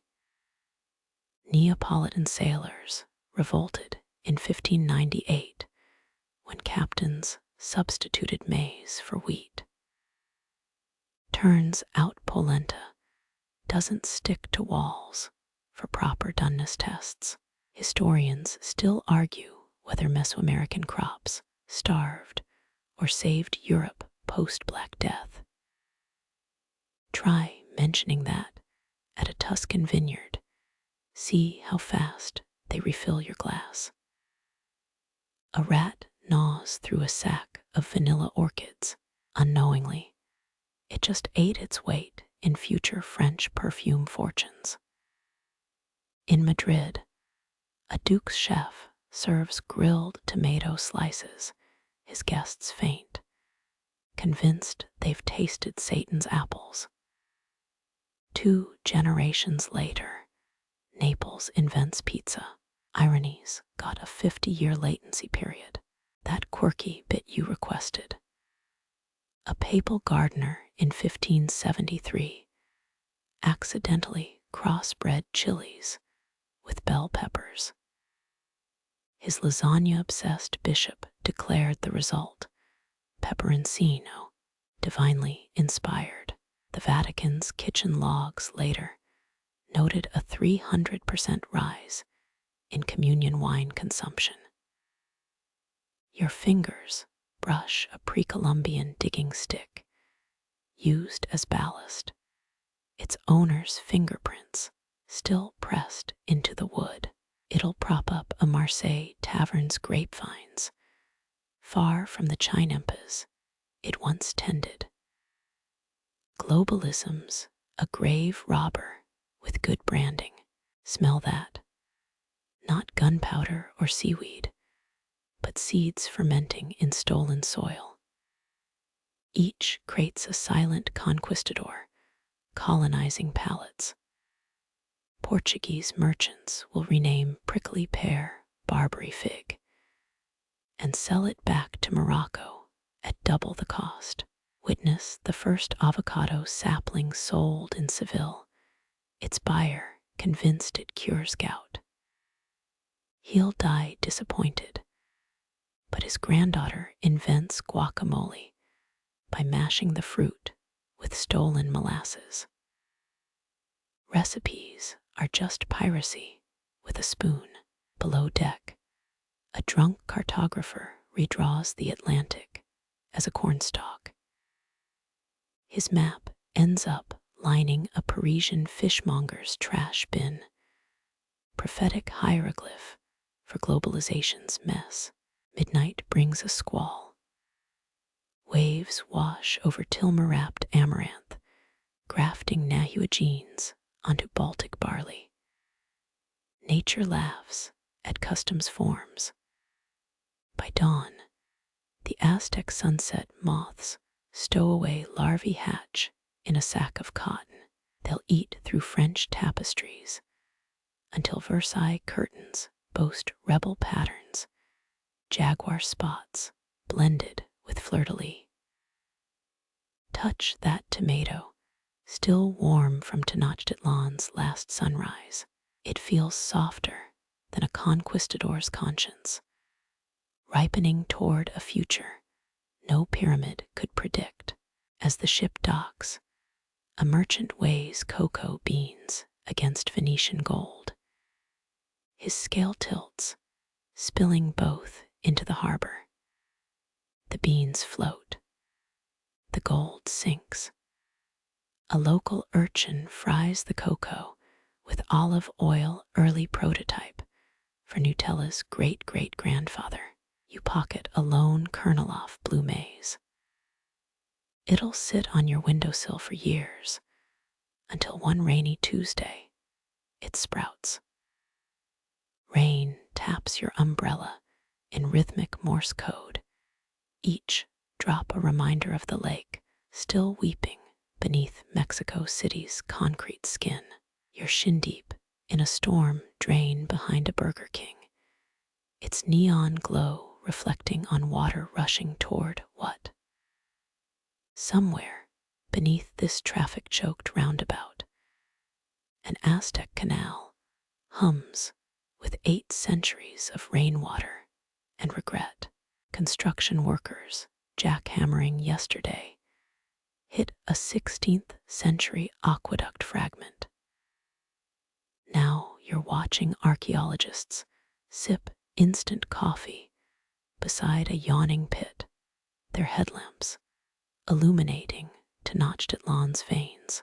No flash photography, mutters a grad student nursing a cactus juice energy drink.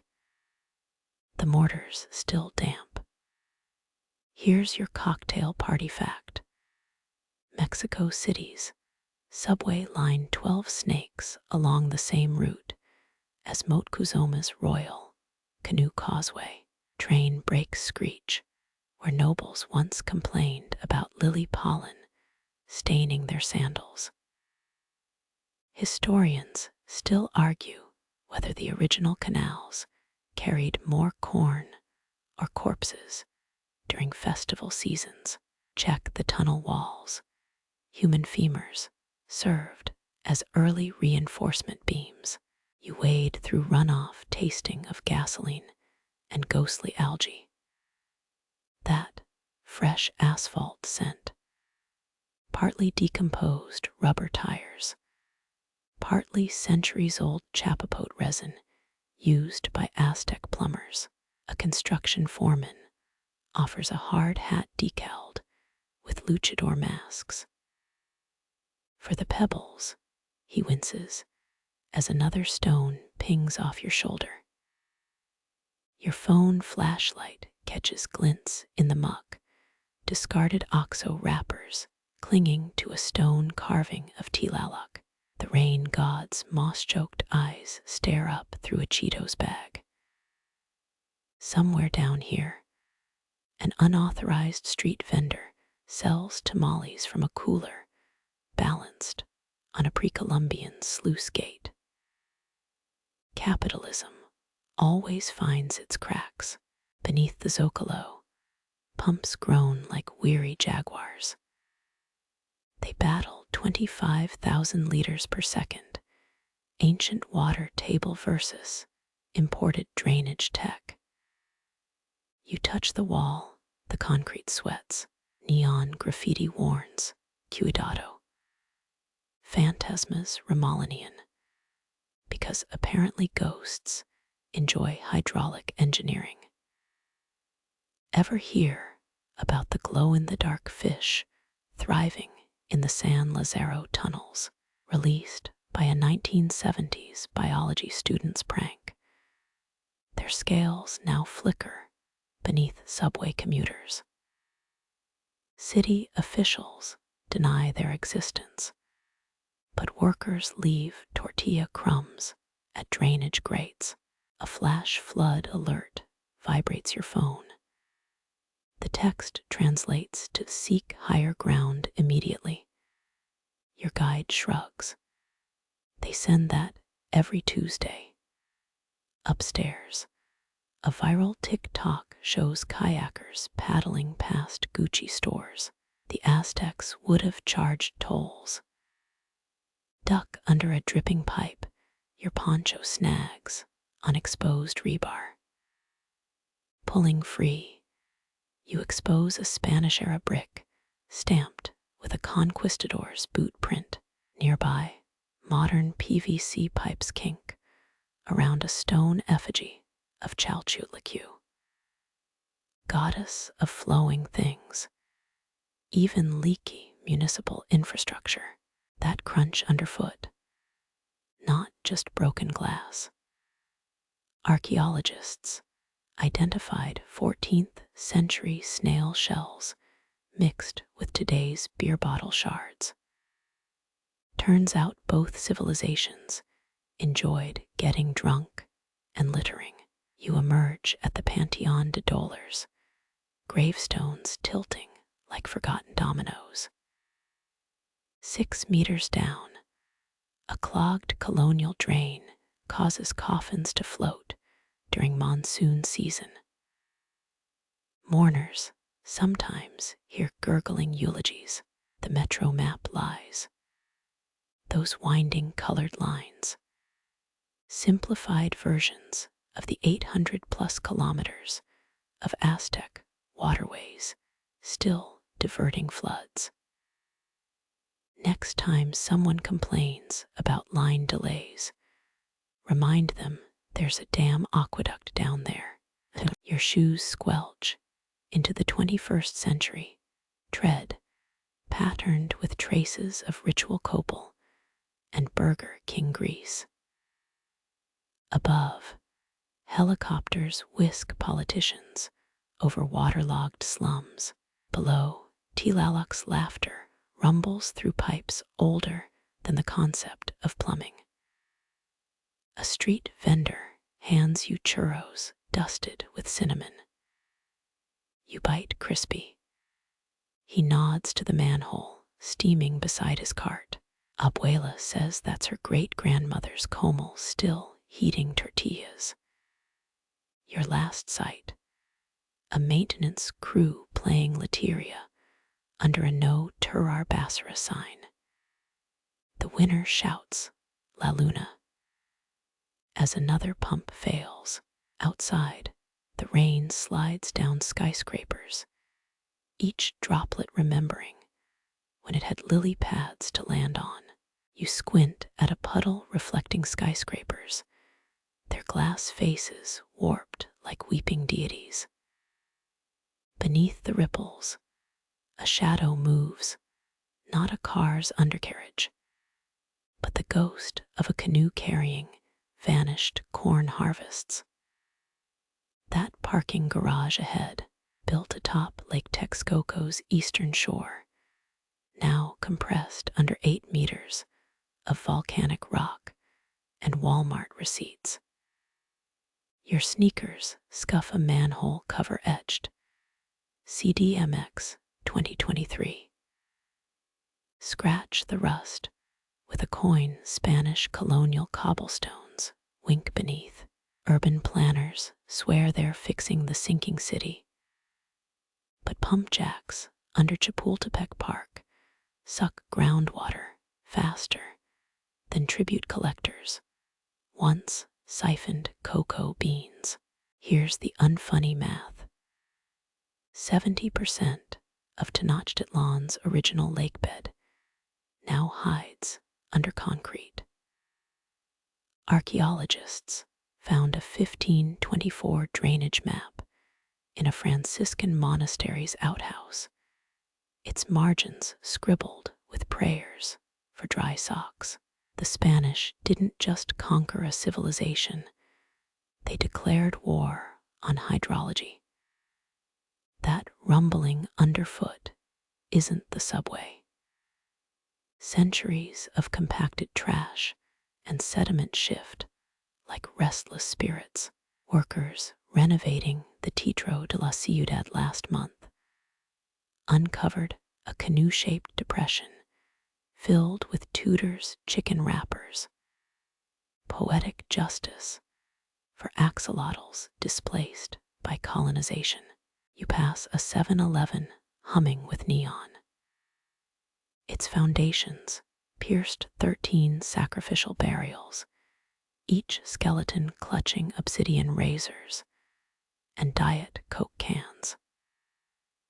Cashiers report cold spots near the Slurpee machine, though corporate insists it's faulty AC. Ever seen storm drains vomiting iPads? Floods here regurgitate both Aztec pottery and modern e-waste, a swirling museum of human hunger. Diver Enrique Fonseca claims he once found a MacBook Pro fused to a stone maize grinder. Apple Care didn't cover the Cosmovision damage. A street artist sprays Aquestuvo El Lego stencils on sidewalks. City crews buff them weekly, an endless waltz of memory and erasure. Historians still argue whether the lakes were drained for urban expansion or to crush the Aztecs' aquatic identity. Both, probably both. Pause where the Zocalo's flag whips the smog. 17 restoration attempts since 1900, each sinking faster than Spanish galleons in the marsh. The latest proposal: inject 40,000 tons of synthetic resin to buoy the cathedral. Local nuns call it plastic communion. Your coffee steams in a disposable cup. The barista swears her espresso machine connects to a thermal spring sacred to Chalchutlicue. Tastes like divine erosion, she winks. You sip notes of ash and overpriced oat milk. Dig this twisted harmony. Mexico City imports 40% of its water from distant basins, while simultaneously pumping out 1.4 billion liters daily to avoid flooding. The Aztecs would have built an aqueduct. Modern mayors build PR campaigns. That wet dog smell near the Alameda, not your imagination. Geologists identified a persistent humidity zone following the exact shoreline of 1519. Pigeons avoid it, though feral chihuahuas roll in the invisible mud. Check your phone's augmented reality app. Overlay the 16th century lake map and watch holographic herons flap through Starbucks drive-thrus. Tourists chase the projection, colliding with tamale carts. The past is a clingy X. Demolition crews nearby uncover a half-ton altar stone. It's duct-taped to a forklift, while academics fistfight over interpretation. Security footage later shows someone etching CTIS 54 LOL alongside eroded jaguar glyphs. You kick a pebble into a storm drain. 3 seconds pass before the plonk.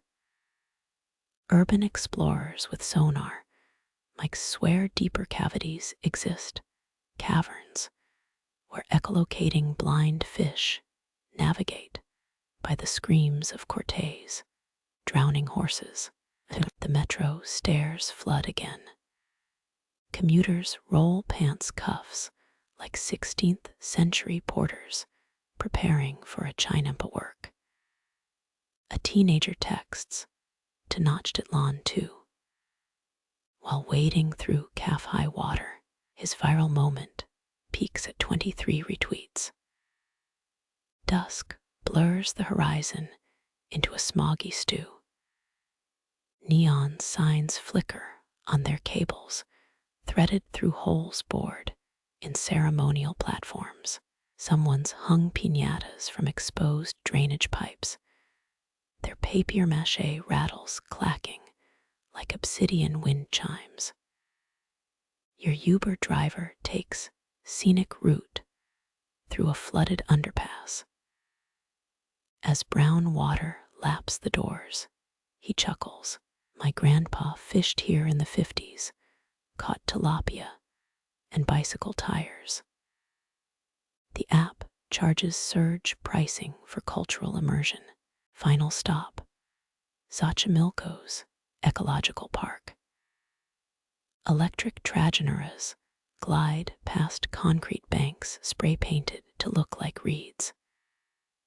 The guide's microphone feedback screeches, an accidental tribute to howler monkeys that once roosted here. You pocket a pottery shard dislodged by yesterday's rain. It's either a 500-year-old comel or a floor tile from a 90s Denny's. The moon rises, same silver disk that guided chinampa farmers, now reflecting in puddles between rebar and resignation. The moonlit puddle shatters under your heel, black asphalt bleeding into glittered obsidian. Traffic noises warp into wavelap hallucinations until a bus horn snaps you back. That's Mexico City's curse. Every pothole whispers, remember when we floated, crouched to touch a sidewalk crack, oozing silty water. Beneath your fingers, 17 generations of compressed lakebed, each stratum a diary entry.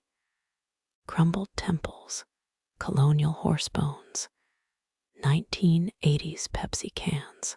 Workers renovating the National Palace last year hit a preserved ahujote root, still green after 5 centuries. The foreman put it in a McDonald's fry box labeled Return to Sender.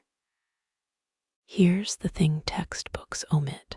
Mexico City doesn't just sit on a drained lake, it sinks. Up to 15 inches yearly, where the cathedral tilts like a drunk conquistador.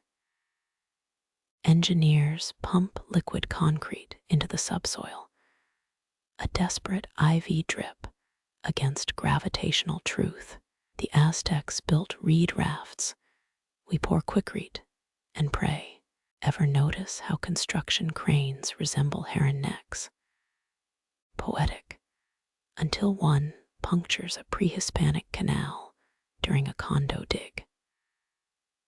Archaeologists salvaged 3 canoes, 6 obsidian blades, and a rubber ball still sticky with ully sap. The developer called them tax write-offs and poured the foundation anyway. Your shadow stretches toward a flickering traffic light, its glow stupidly earnest against the smog. In 2002, utility crews found a perfectly preserved chinampa plot under Avenida Juarez. Tomatoes still clung to desiccated vines, alongside a Sony Walkman playing Menudo's greatest hits. Preservationists begged for a museum. They got a Hooters instead. Breathe deep. That's not exhaust. It's centuries of algae spores partying in subterranean ooze.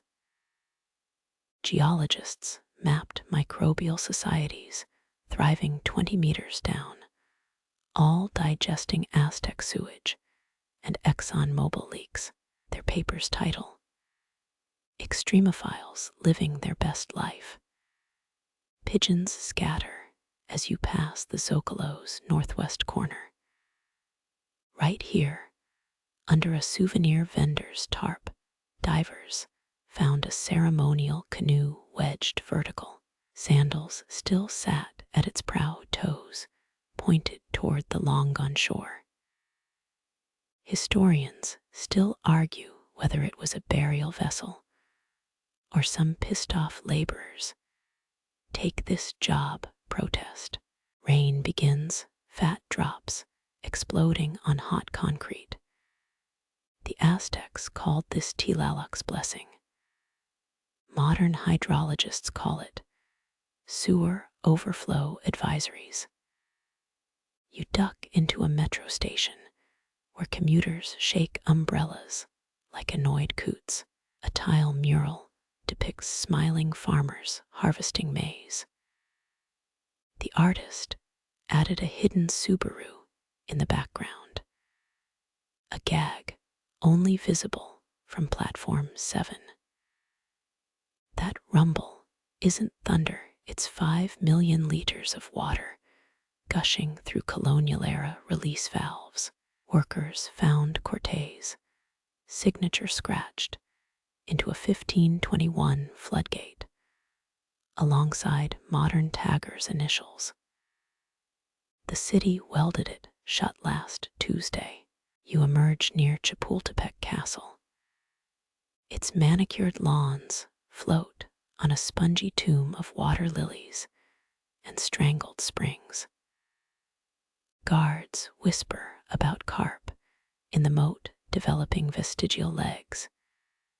Nature's cheeky homage to axolotls. The gift shop sells keychains that say, "I survived the sinkhole tour."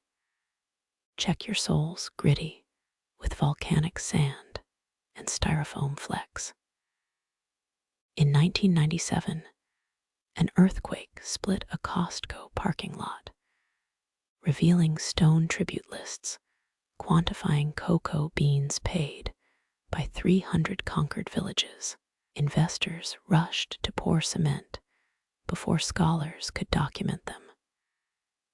Someone spray-painted late-stage telatony on the fresh slab. Your phone buzzes, a flash flood alert. Kids race homemade boats down Cal Tecuba, their hulls repurposed from election banners. A drone shot shows their path mirroring a 1450s canal. Twitter erupts with Aztec Tide challenge videos. City Hall calls it unauthorized hydrological activity. Duck into a OXXO for chips. The clerk nods toward a flickering cooler. That corner's always cold. Found a priest's coffin under the floor during remodels. Sure enough, your breath mists. The label on a Diet Coke can blurs into Nahuatl glyphs for half a heartbeat. Nearby, a skateboarder wipes out on a warped manhole cover. His friends laugh, not knowing the depression beneath once held a ritual ball court marker. Archaeologists petitioned to preserve it.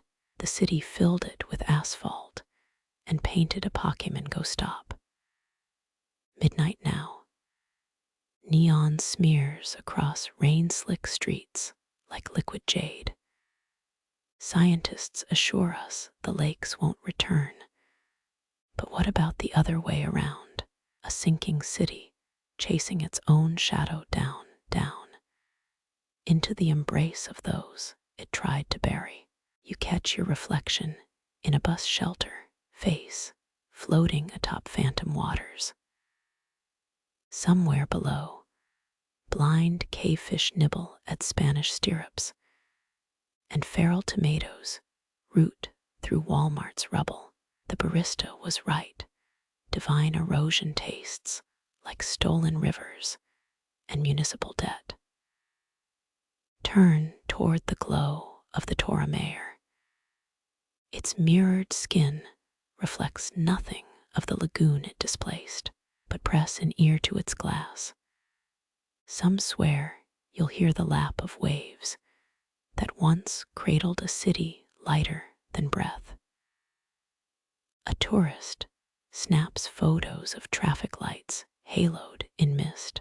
They don't see the hologram glitch, electric reds and greens bleeding into torch flames across a long-drowned marketplace.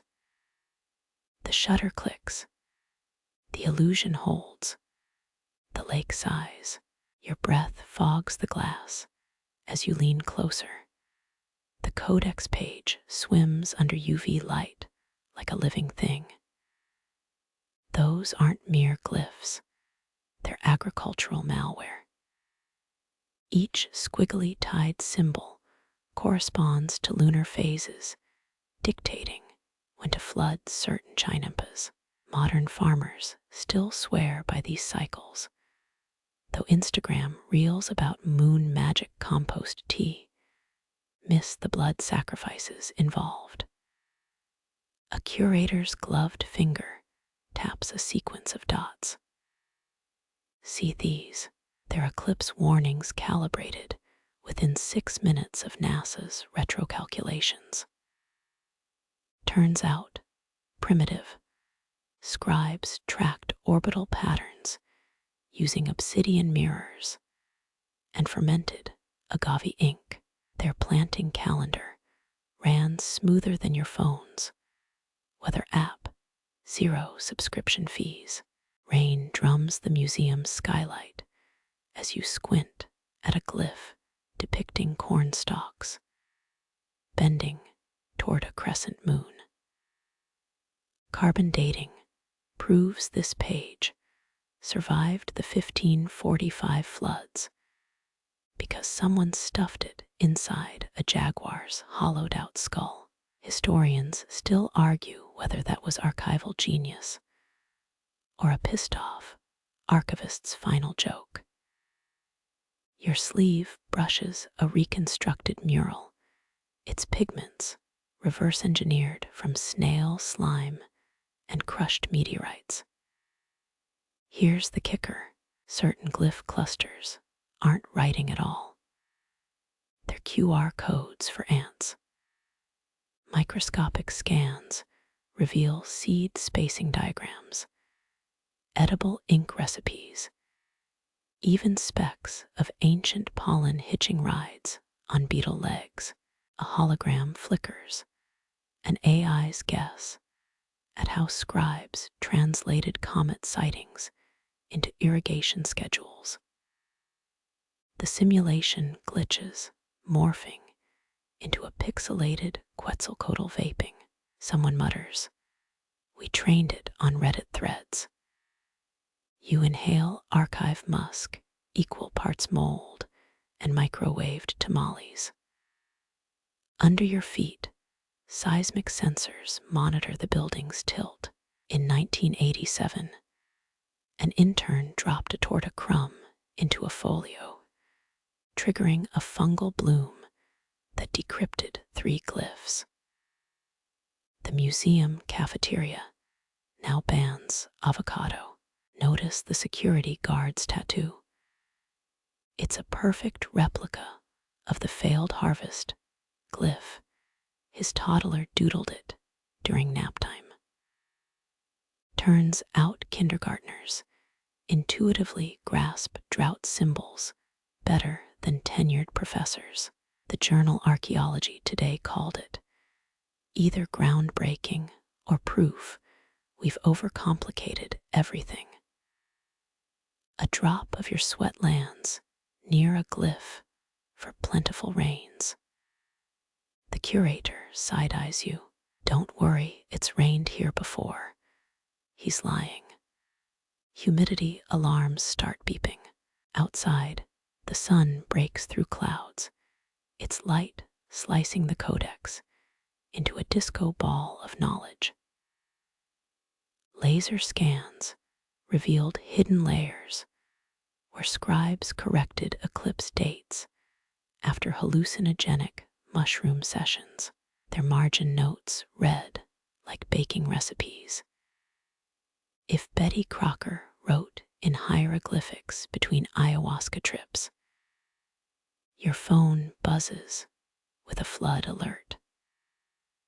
The codex predicted this downpour within a 3-hour window. Pressed plant fibers, holding secrets our Doppler radar still struggles with. You exit past a gift shop selling sacred calendar yoga mats. The cashier winces. They've had 7 returns from customers who misaligned their chakras during Mercury retrograde. On the plaza outside, municipal gardeners consult a laminated codex photocopy. Their marigolds are thriving, their cortisol levels not so much. Twilight softens the city's edges as you walk. That faint hum isn't traffic. It's the echo of 500 years of dirt-caked fingernails scraping wisdom into bark paper.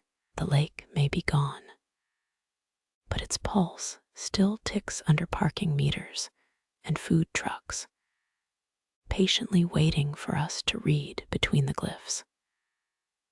The plaza's twilight hum fades as your focus shifts.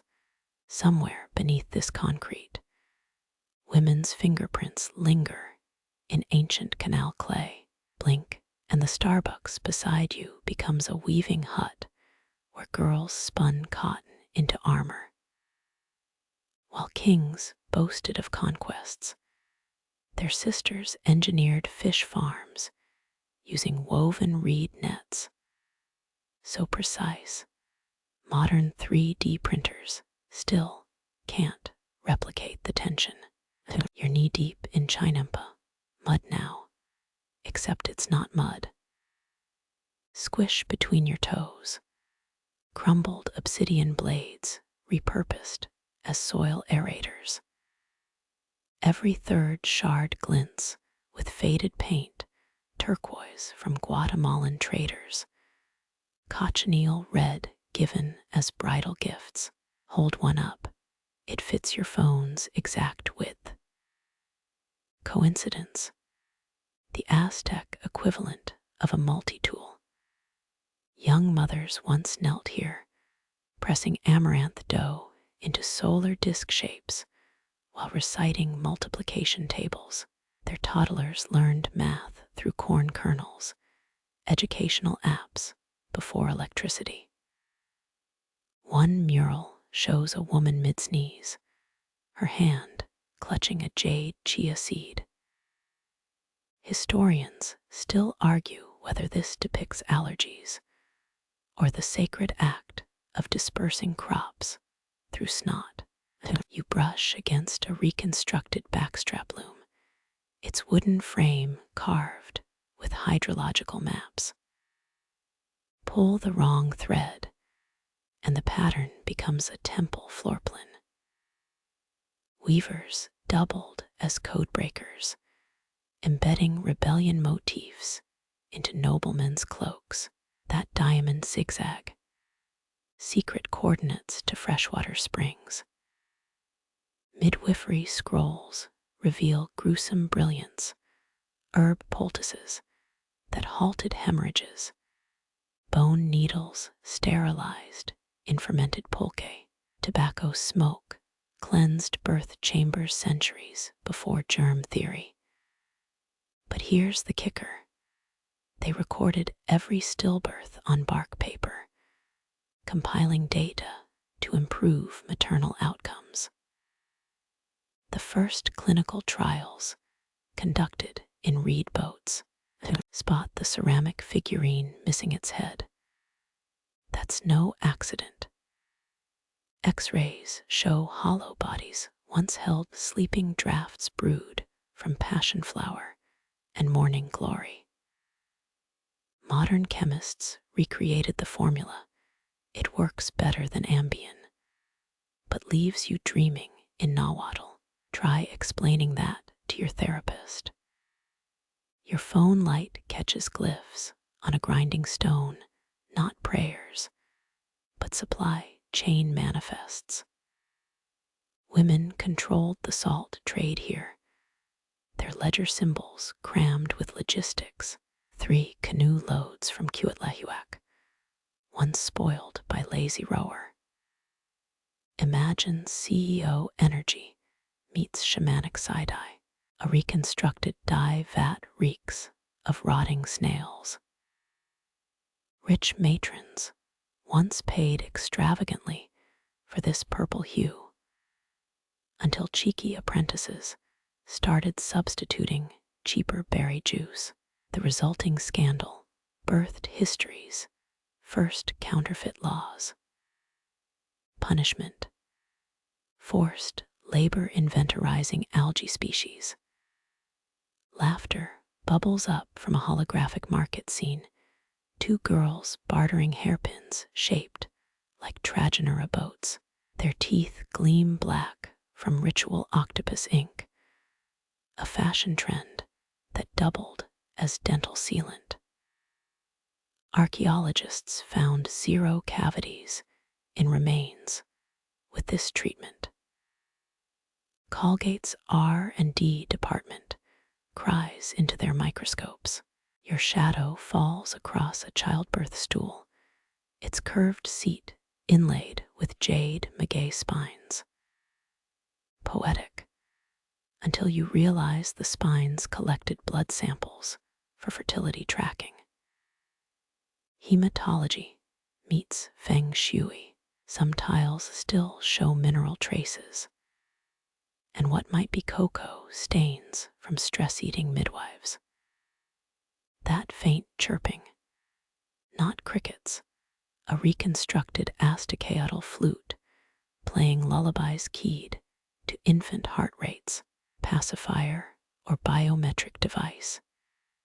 Yes, mothers whistled field hymns while planting, melodies mathematically designed to scare off crop-eating birds. Heavy metal Aventla letter, you're handed a clay cup with a smoky liquid. It's Adel maybe. The vendor winks. Same recipe tilacule used, the widow who inventouched corn fungus into delicacies. Turns out penicillin-adjacent molds were the original street food. Historians still argue whether the 1489 food poisoning outbreak was negligence or the first documented biowarfare. Your fingers graze a mossy statue base, the only remnant of a monument to Meahuetl, the orphan who charted seasonal winds using kite strings. Her face was chiseled off by Spaniards, but her weather prediction rhymes survived in garbage men's chants. Check Mexico City's sanitation trucks.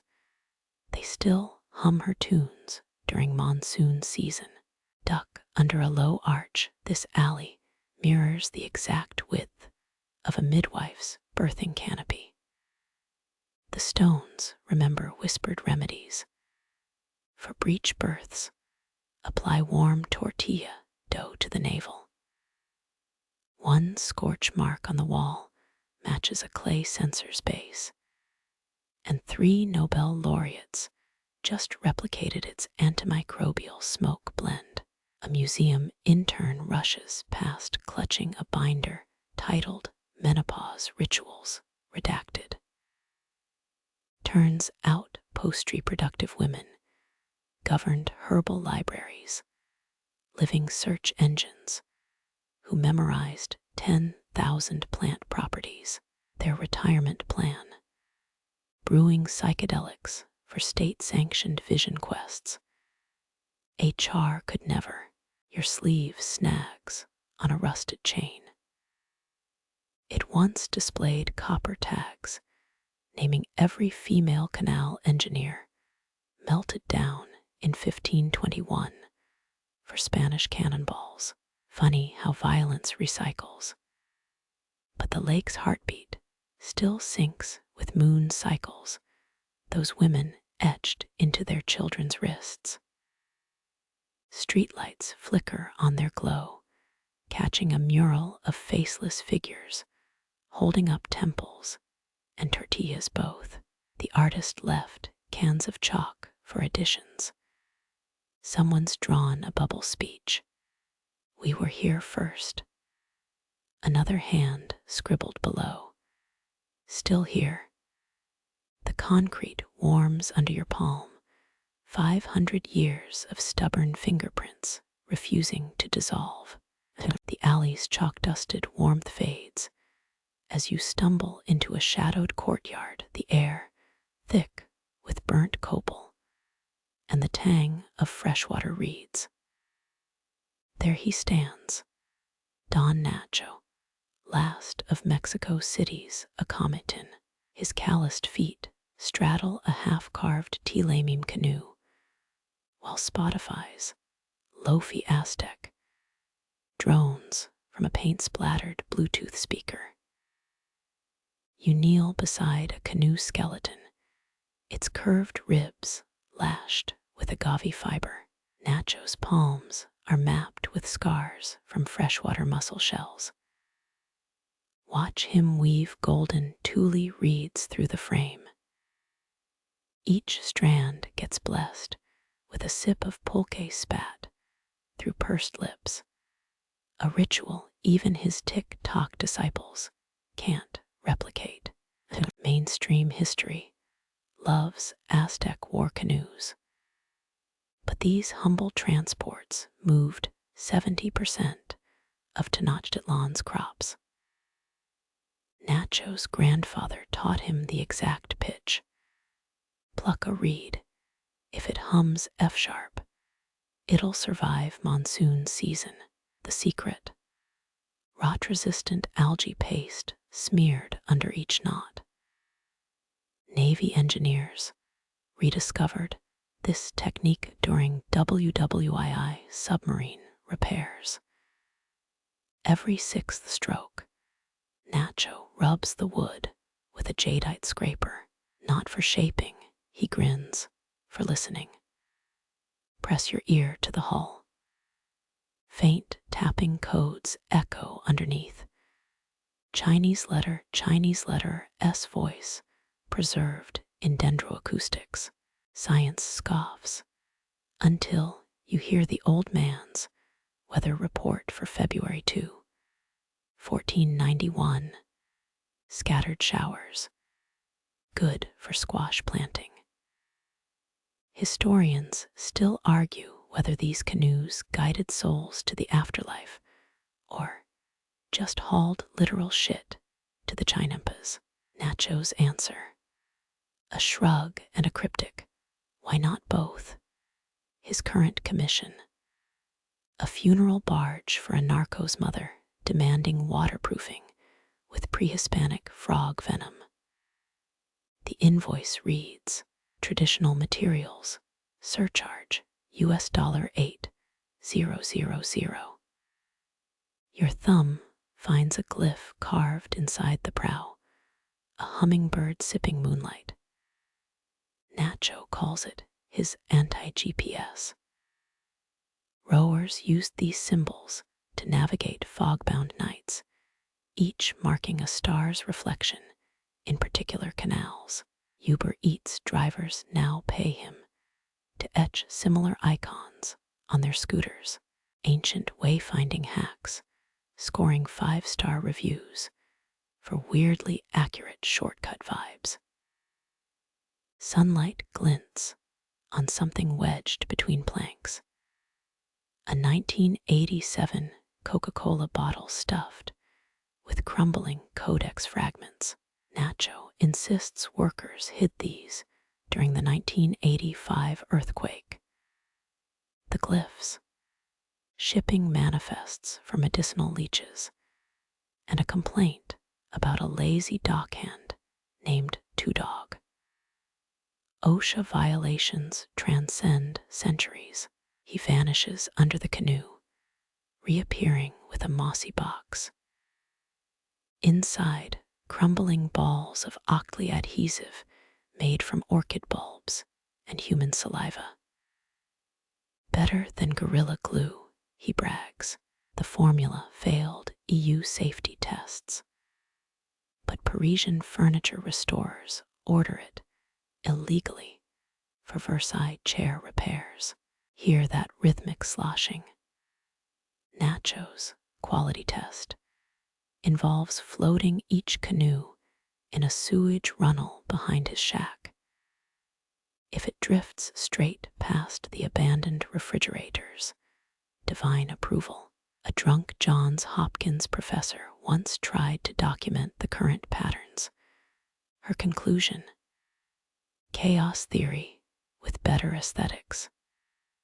You're handed a chisel and ordered to carve something meaningful. The wood resists modern steel. It wants obsidian. Your clumsy gouges accidentally recreate the Tlaxmeli symbol for clumsy foreigner. Nacho howls, then sobers. My ancestors were worse. Their first canoe looked like a drowned sandal. Twilight breathes life into the half-finished fleet. Electric lights from a Nike factory across the street make the reeds glow radioactive green. Nacho spits toward the glare. Fiberglass boats crack. My canoes, he pauses, slapping the hull like a drumhead. The sound echoes down the canal lore. Is that a Zocalo mariachi band 3 miles away? As you leave, he tosses you a warped oar. Display case material, he sneers. Check the grip later. Carved spiders march toward a glyph reading Mictlan Express. Maybe it's art. Maybe a threat. The wood still sweats lake water, or is that Nacho's pulque spit? Either way, it'll haunt your IKEA shelf forever. The oar's damp. Wood still tingles your palms as you wade into a flooded field, your nostrils assaulted by duckweed and diesel fumes. Solar panels glare from distant skyscrapers.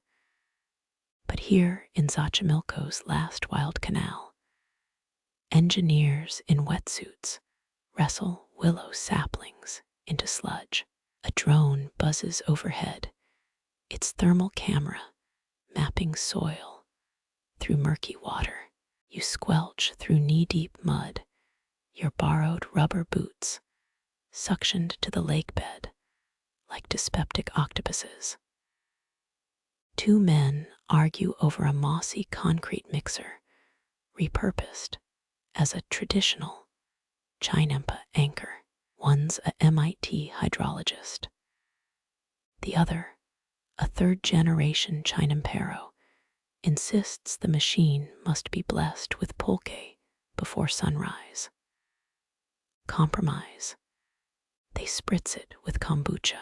Mainstream history claims these floating farms fed 200,000 Aztecs, but modern versions aim higher. Mexico City guzzles water like a parched titan, its aquifer sinking as fast as the Venetian lagoon floods. The solution: resurrect wetland agriculture to recharge drinking water and buffer hurricanes. Bonus: urban cooling akin to Victorian London's green squares but with better margaritas. A grad student wobbles past balancing a drone controller, and a tamale breakfast clutched in nicotine-stained fingers. She's tracking hydric fingerprints in the mud. Turns out 16th century chinampas had better water retention than modern soy farms. The secret: layers of volcanic rock and biodegradable diapers. Yes, Aztec babies wore absorbent agave fiber nappies, repurposed as mulch. Who needs Huggies?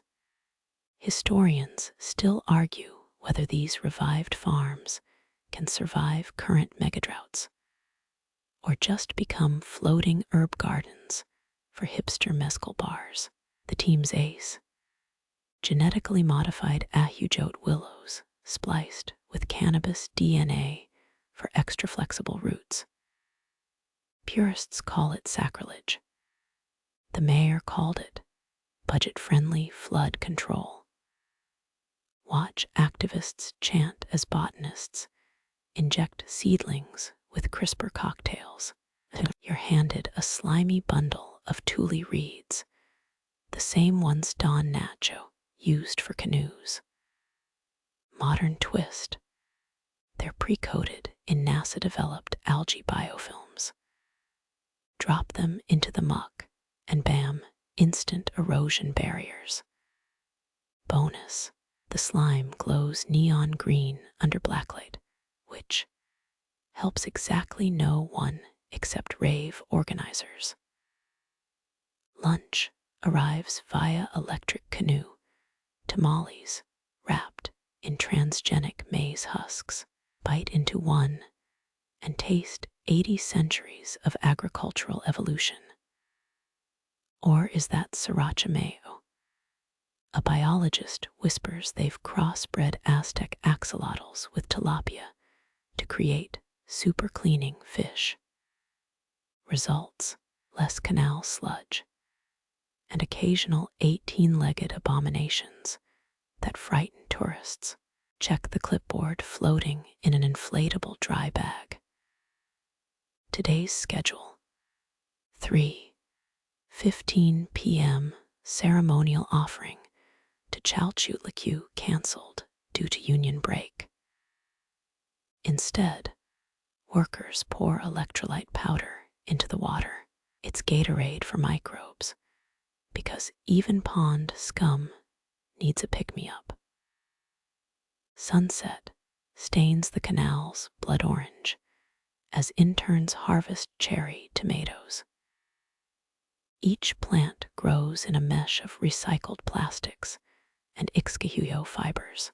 The yield, 30% higher than hydroponics, with natural pest control from federally protected dragonflies. Downside: USDA inspectors keep getting dive-bombed. As night falls, laser projectors map the original Tenochtitlan onto modern apartment blocks. The holographic chinampas shimmer where a skate park now stands, an augmented reality that makes history feel evictable. Someone's Bluetooth speaker blasts cumbia remixes of Aztec war drums. You catch yourself humming along. Your phone buzzes with a news alert. Ancient farming technique cools city by 2 degrees. Comments sections rage. Climate scientists cite carbon sequestration stats. Conspiracy theorists blame wetland mind control fungi. A tagged photo shows your mud-caked face captioned, "Corporate shill ruins sacred land." You delete Instagram again. Near midnight, the head engineer offers moonshine in a calibrated beaker. His toast: to drowning Venice. The liquor tastes like burned agave and regret, but warms your gut like a biochar reactor. Beside you, a willow sapling cracks its first leaf, a pale green flag against concrete skies.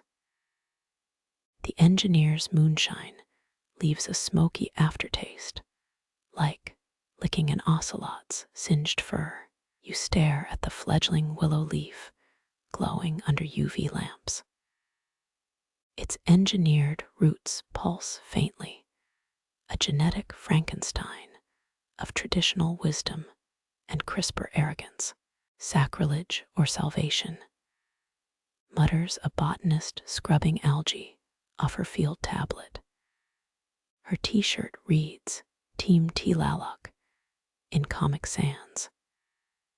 She gestures at concrete-lined canals, mimicking Aztec hydrological maps, but with motion sensors and flood alert push notifications.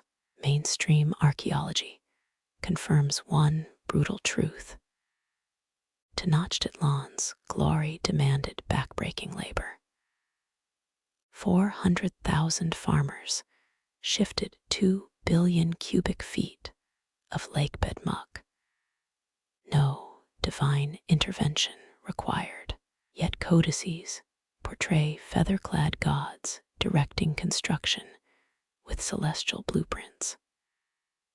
Reality check: those divine architects were probably sunstroken foremen hopped on psychedelic mushrooms. A grad student drops a binder titled Myth Cleanup Duty at your feet. Inside, drone photos juxtaposing textbook illustrations with soil core data. Page 7 highlights the Great Temple's foundation, not mystical stardust, but compacted trash and recycled pottery shards. The margins note, Tenadia's golden spear equals metaphor for pickaxes. Discuss. Here's the quirky bit. Spanish chroniclers wrote that laborers sang hymns to move stones, but recovered lyrics reveal workplace complaints. Sample verse. O Huitzilopochtli, why must mud lice infest my loincloth? Modern replicators tried the songs. Verdict. Chanting boosted productivity 17%, or maybe just distracted from the dysentery. Historians still argue whether divine visions were priestly PR campaigns or mass hallucinations from ergot-infected maize. The debate gets spicy during conferences. Last year, a UCLA professor stormed out yelling, "You can't quantify transcendence." A construction manager offers you a dehydrated Adel energy bar. It tastes like chalk and regret. He brags about his team's spiritually aligned biodynamic concrete. Secret ingredient, powdered jadeite from looted temple offerings. Morally gray, he admits, but LEED certified. Nearby, activists project holographic Nahuatl poetry onto a backhoe. The machine's AI translator misinterprets a war chant as instructions to dig. Chaos ensues. Someone yells, "That's why we need human storytellers." You stumble upon a work crew's clandestine break room, a repurposed silt screening barge. Their lunchboxes hold tamales and dog-eared copies of the Communist Manifesto. One worker shrugs. Ancient collective labor, modern collective bargaining, same fight. The foreman counters with a thermos of Pazel and a meme comparing Nezahualcóyotl to Elon Musk. A child's chalk drawing on a retaining wall catches your eye. Stick figures build pyramids under a frowning sun. Speech bubbles say, "My dad's back hurts," and Quetzalcoatl forgot the OSHA codes. Universally relatable across 5 centuries. As night deepens, technicians debate using AI to translate soil layers into soundscapes. The result? Bass-heavy drones representing clay, treble clicks for insect fossils, and anthropologist groans. This is why no one invites us to parties. Your phone dies, its charger clogged with primordial ooze. Liberation. Now you hear it, the lake's soft gurgle beneath factory pumps. Or is that the THC gummy from lunch? A passing intern offers a laser thermometer. You point it at your forehead. 98. 6 degrees F. Confirmation you're still human. Dawn bleeds across recycled plastic walkways. The willow sapling now stands 3 inches taller, its engineered roots sipping Gatorade-laced groundwater. Somewhere beneath your boots, the ghost of 1,000 unnamed laborers shrugs, then gets back to work. Sunlight glints off the lake's murk, your wetsuit clinging like a second skin gone clammy. You fin downward, silt swirling in your wake. 20 feet below, a submersible's floodlight bleeds through tea-colored water illuminating jade. A fractured face stares up, one eye missing, the other pupilless and eternal. Archaeology 101. Aztecs dumped tribute offerings here for centuries. Mainstream journals went nuts in 2011 when divers found obsidian-beaded mask of Tlaloc, rain god eyebrows, frozen mid-fury. But this mask's twin serpents coil around empty sockets, a king's likeness erased by time. Your oxygen regulator hisses in rhythm with the dredge pump above. Fingertips brush the artifact's cheek, cold as a comet's tail. Every graze sends sediment swirling in miniature storms.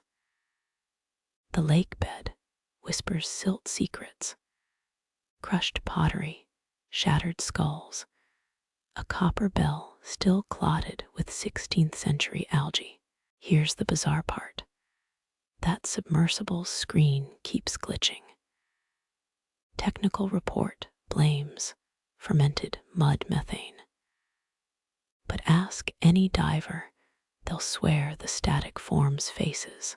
Last Tuesday, a marine archaeologist captured 6 seconds of pixelated eyes.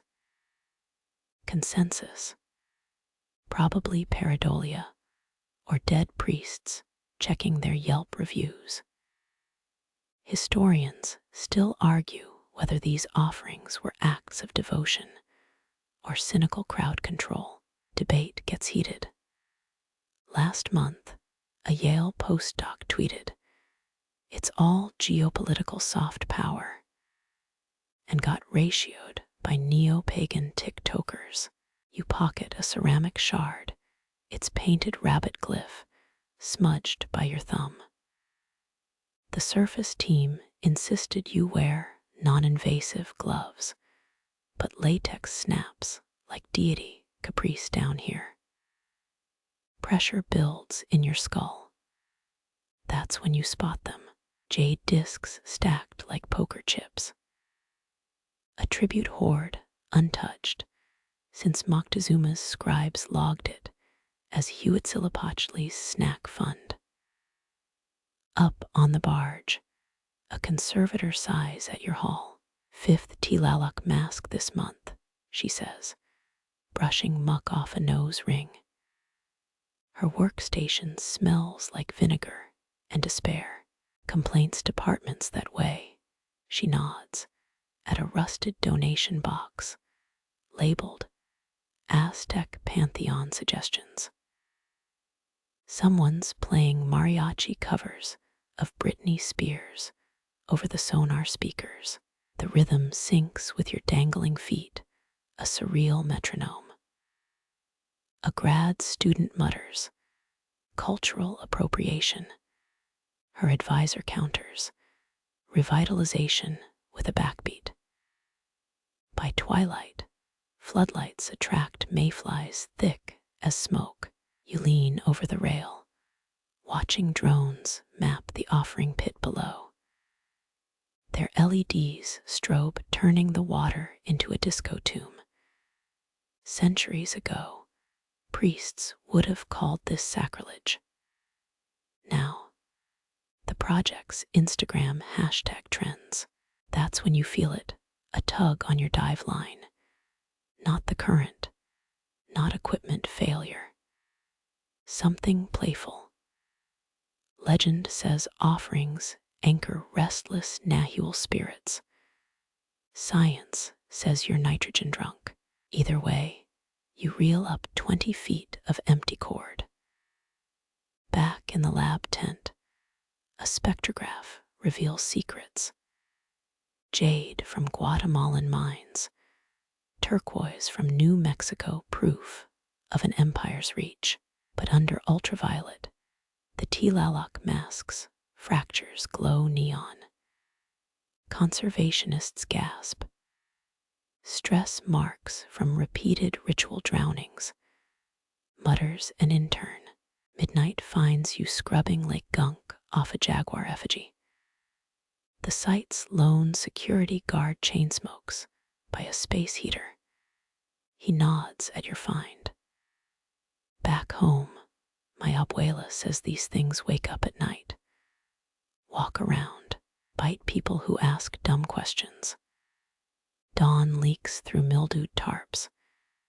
You sip instant coffee that tastes like licked batteries. On the 3D printer's tray, a resin replica for the Mexico City exhibit, the originals already crated, destined for climate-controlled purgatory. Sloshing noises interrupt your malaise.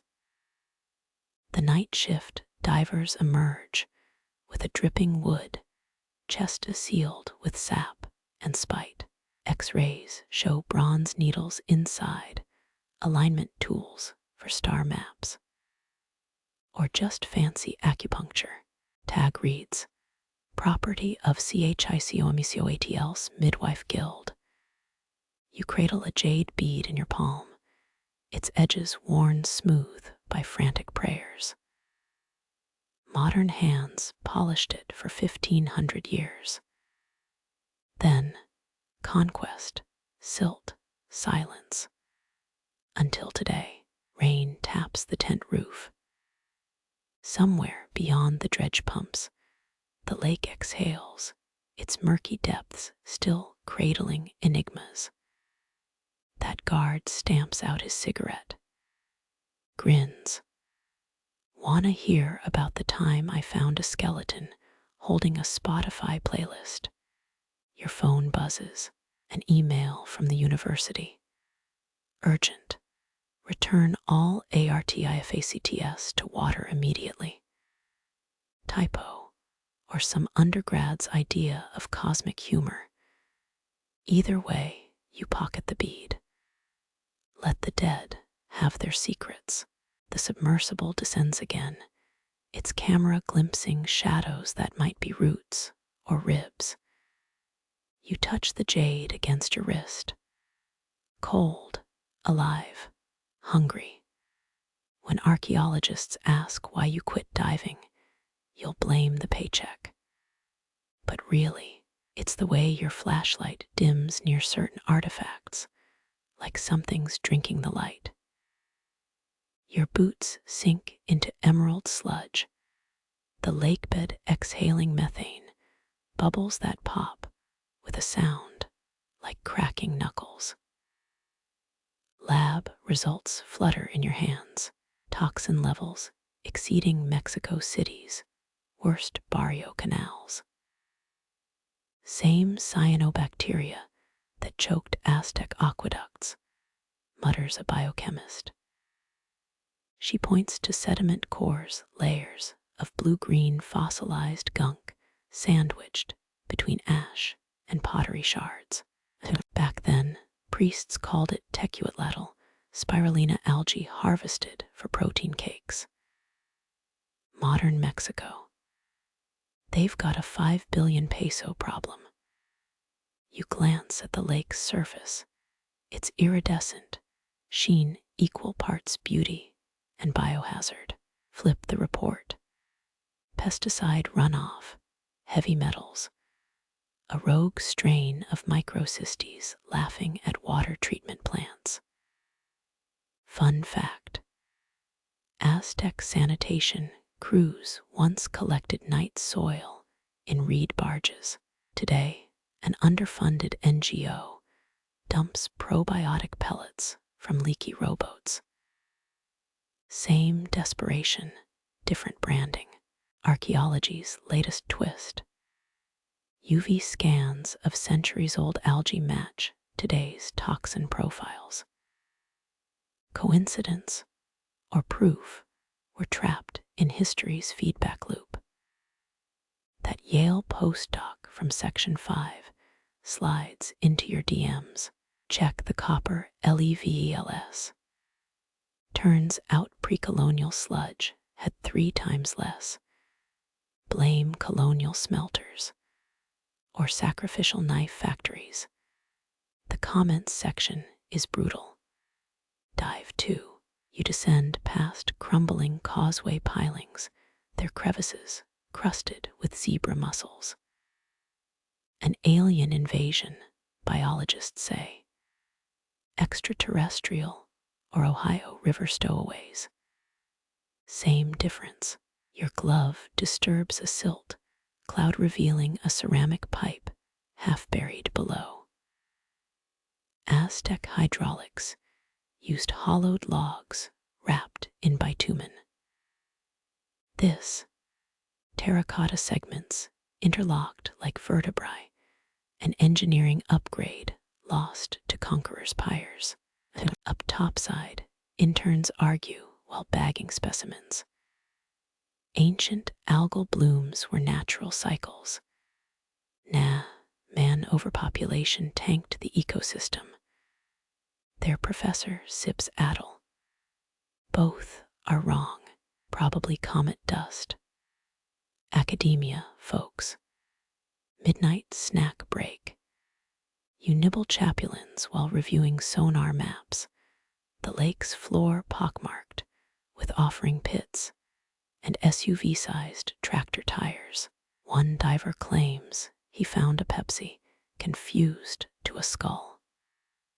Verification pending. That jade bead from last week. It's heating up in your pocket. Not metaphorically. The lab recorded a steady 22 degrees Celsius. Ambient thermal mass, insists the geologist. The night guard winks, or a pissed-off rain sprite. Historians still argue whether Aztec water crises triggered empire collapse or just bad PR for the priestly union. Either way, glyphs show aqueduct builders being flayed alive for budget overruns, plus saw change. You wade through reeds where herons once nested. Now it's just carp gulping plastic. An environmental activist floats by on a tire raft, yelling through a megaphone. Her words ricochet off abandoned resort hotels. The vibe. Mad Max meets National Geographic. Back at camp, drones map toxic plumes sneaking toward freshwater springs. Software labels them Huitzilopochtli's revenge. Someone's getting fired for that. The Tlaloc mask replica watches from its case, cracks glowing faintly under blacklight. Coincidence? Absolutely. Terrifying.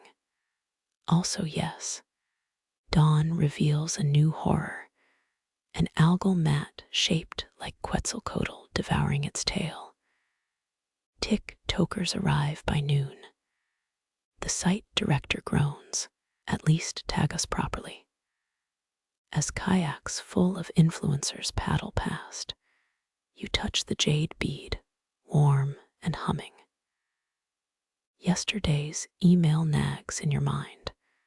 Return all ARTIFACTS to water immediately. But the lake's choking, the bead pulses. You make the sign of the cross, habit from a lapsed Catholic childhood, and drop it overboard. Ripples spread. For 3 breaths, nothing. Then bubbles erupt in a spiral pattern. The water clears along twisting pathways, reeds swaying where seconds ago there'd been scum. A biologist's sampler beeps wildly, toxins halved. The guard chuckles. Told you it wasn't fertilizer. By sundown, scientists swarm with sensors. You slip away, boots squelching. Somewhere below, the bead settles into silt, its final act logged as anomalous localized oxygenation event. File closed, except there's that hum still in your bones. That warmth, that dread, the lake size. You check your gloves. Tiny jade shards glitter under the moonlight, souvenirs no one will believe. Moonlight stencils, pyramid shadows across the lake, each angle matching constellations your phone's star app can't identify. You trip over a buried stone slab, its surface etched with grooves converging toward the water. Mainstream textbooks claim the Templo Mayor aligned with the Pleiades rise. But this, archaeoastronomers hyperventilate over newly mapped markers. 22 stones forming a celestial ruler across 9 square miles. Your boot scrapes moss from a carving, a coiled serpent swallowing a sun disk. Hold your compass sideways. The serpent's eye points exact southwest. Flip open that paper from section 19, the moon temple coordinates. They overlap. Your headlamp catches a glint underwater. Another marker, stone beneath the surface. Aztec engineers calibrated reflections off lakeside shrines to track solstices. Urban planning meets disco ball. Fun fact, workers used pulque-fermented adhesive to fix glittery pyrite flakes onto temple walls. Drunk architects. Maybe. Dazzling sunrise effects. Definitely. Skeptics say it's ritual nonsense, until laser scans proved the sparkle amplified star visibility by 40%. You squat beside a drainage channel, its slope too precise for pre-industrial tech. Then you spot the secret. Fossilized avocado pits wedged beneath the stones.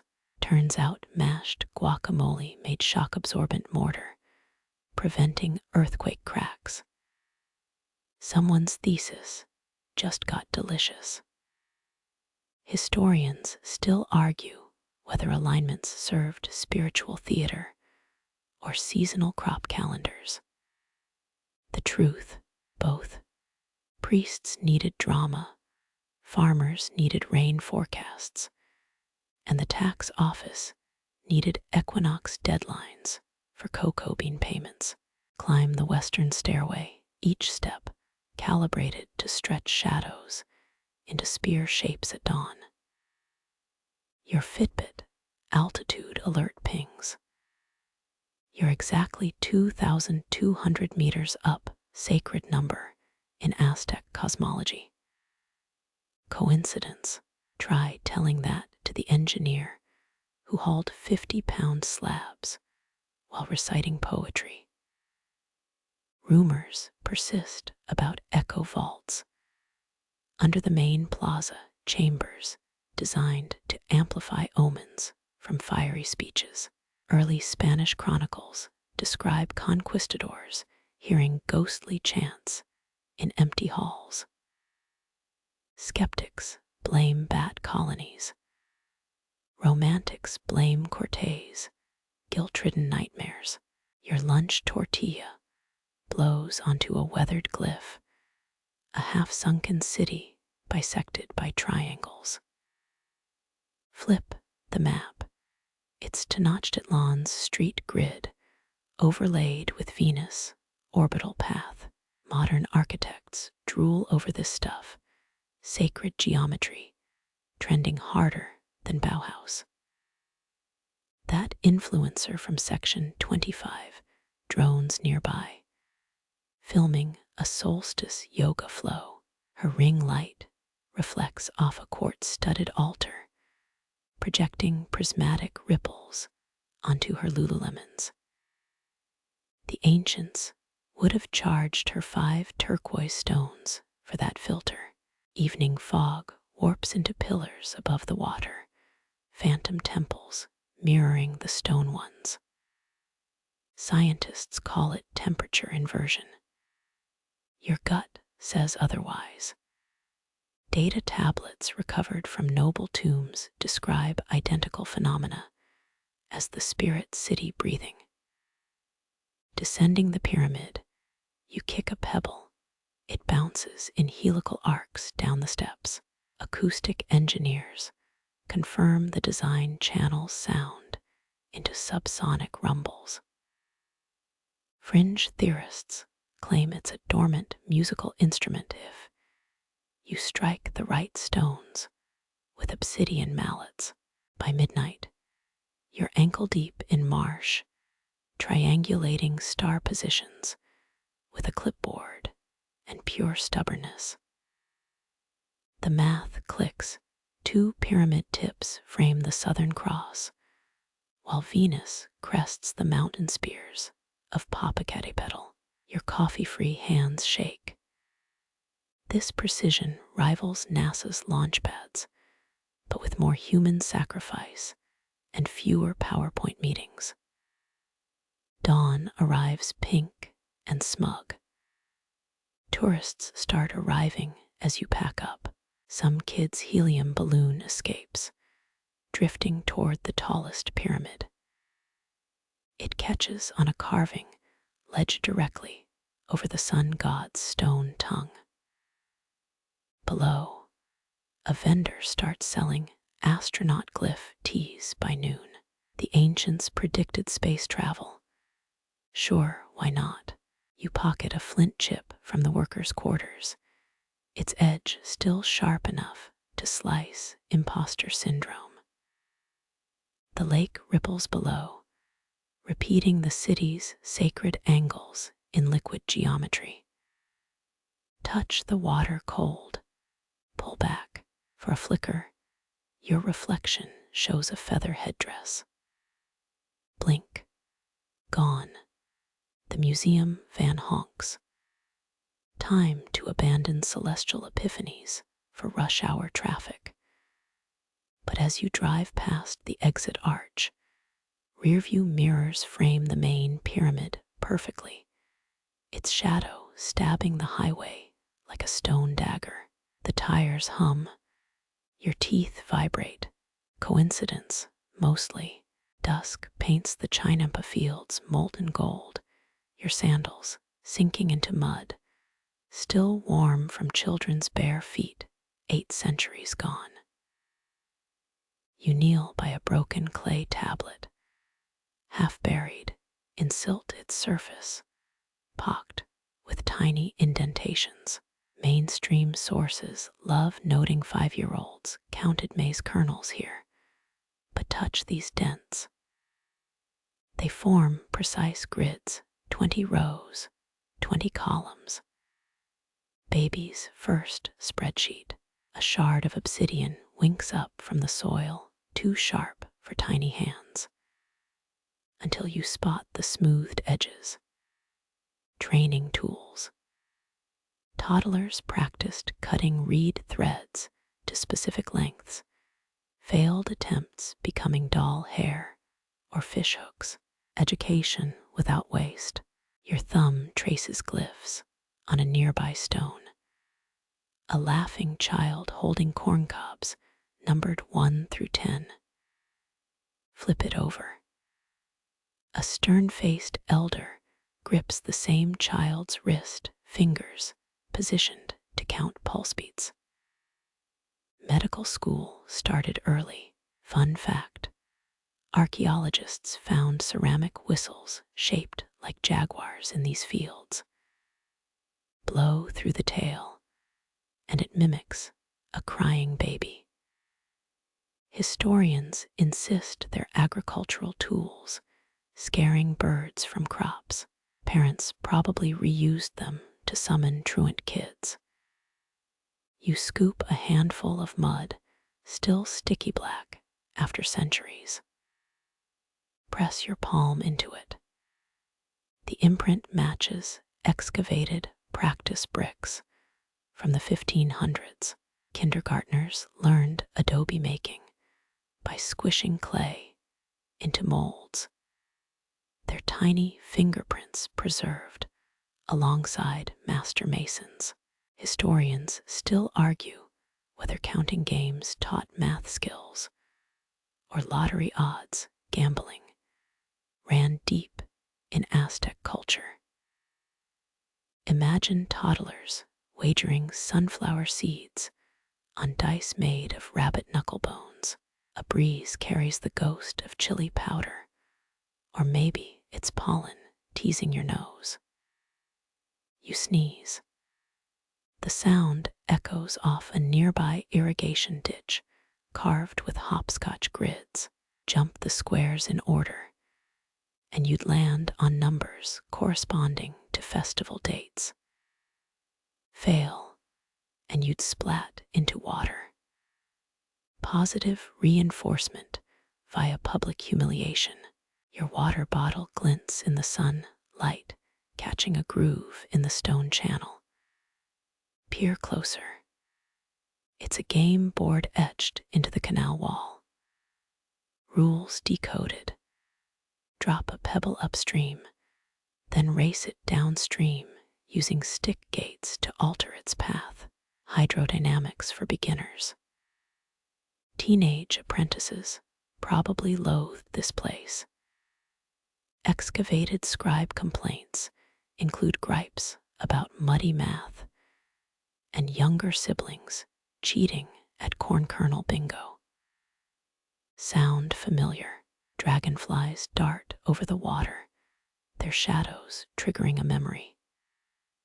Codices show kids chasing insect silhouettes with feather dusters, yelling May or month names.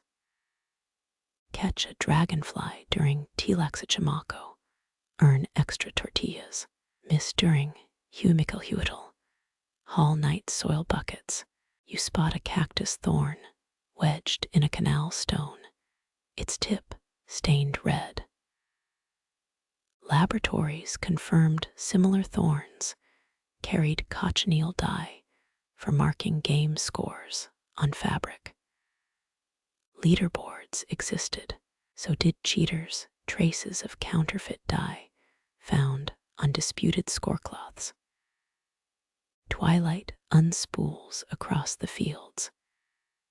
Your flashlight reveals faded paint on a collapsed wall, a mural of children bowing to a giant grasshopper. Scholars say it's allegory. Local lore insists it's literal toddlers taming locusts to clear weeds. Either way, bug-based education beats flashcards. Cicadas thrum a rhythm that matches your walking pace. Coincidence? Try humming an excavated nursery rhyme about water beetles. The cicadas shift pitch. Your arm hairs rise. Moonlight now. You nearly trip over a carved stone trough. Dentists identified similar ones as maize molar grinders. Kids chewed hardened corn here, while elders quizzed them on multiplication. Imagine sitting through algebra with Jawesh, that influencer from section 23 jogs past with a GoPro, her neon sneakers crushing a replica counting stick. The ancients would have fined her 30 cacao beans for disrespect. She'd pay in branded protein bars.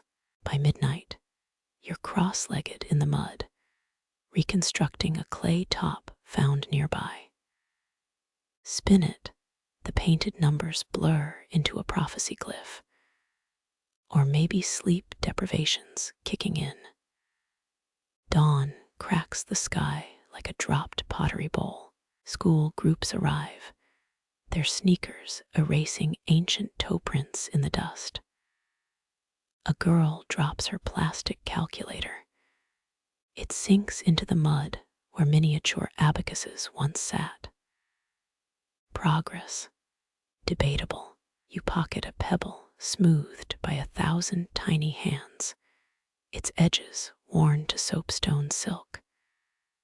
The museum label will call it unidentified. You'll know better. The exit sign glows ahead, but your shadow stretches weirdly long. its outline lumpy with phantom maize cobs and reed pens. Blink, it normalizes. 500 years from now, will someone dig up your car keys and call them ritual objects? Parking lot asphalt feels abrupt underfoot. Your rental car's GPS blinks. A sterile voice commands turn right. You almost miss the mud.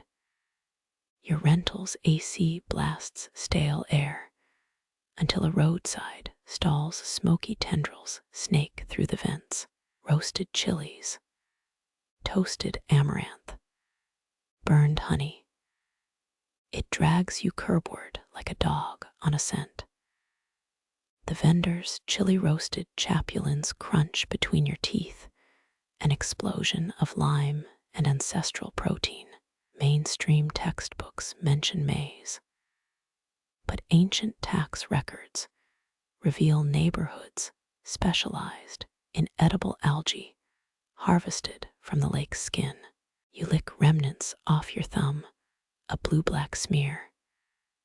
Modern chefs would Instagram this spirulina mousse as Aztec superfood. Locals called it tecuatlatl and also used it as lip gloss. Duck through a plastic flap doorway into a steamy kitchen. A grandmother slaps masa dough into discs. Her comb sizzles with what museum displays call ritual offerings.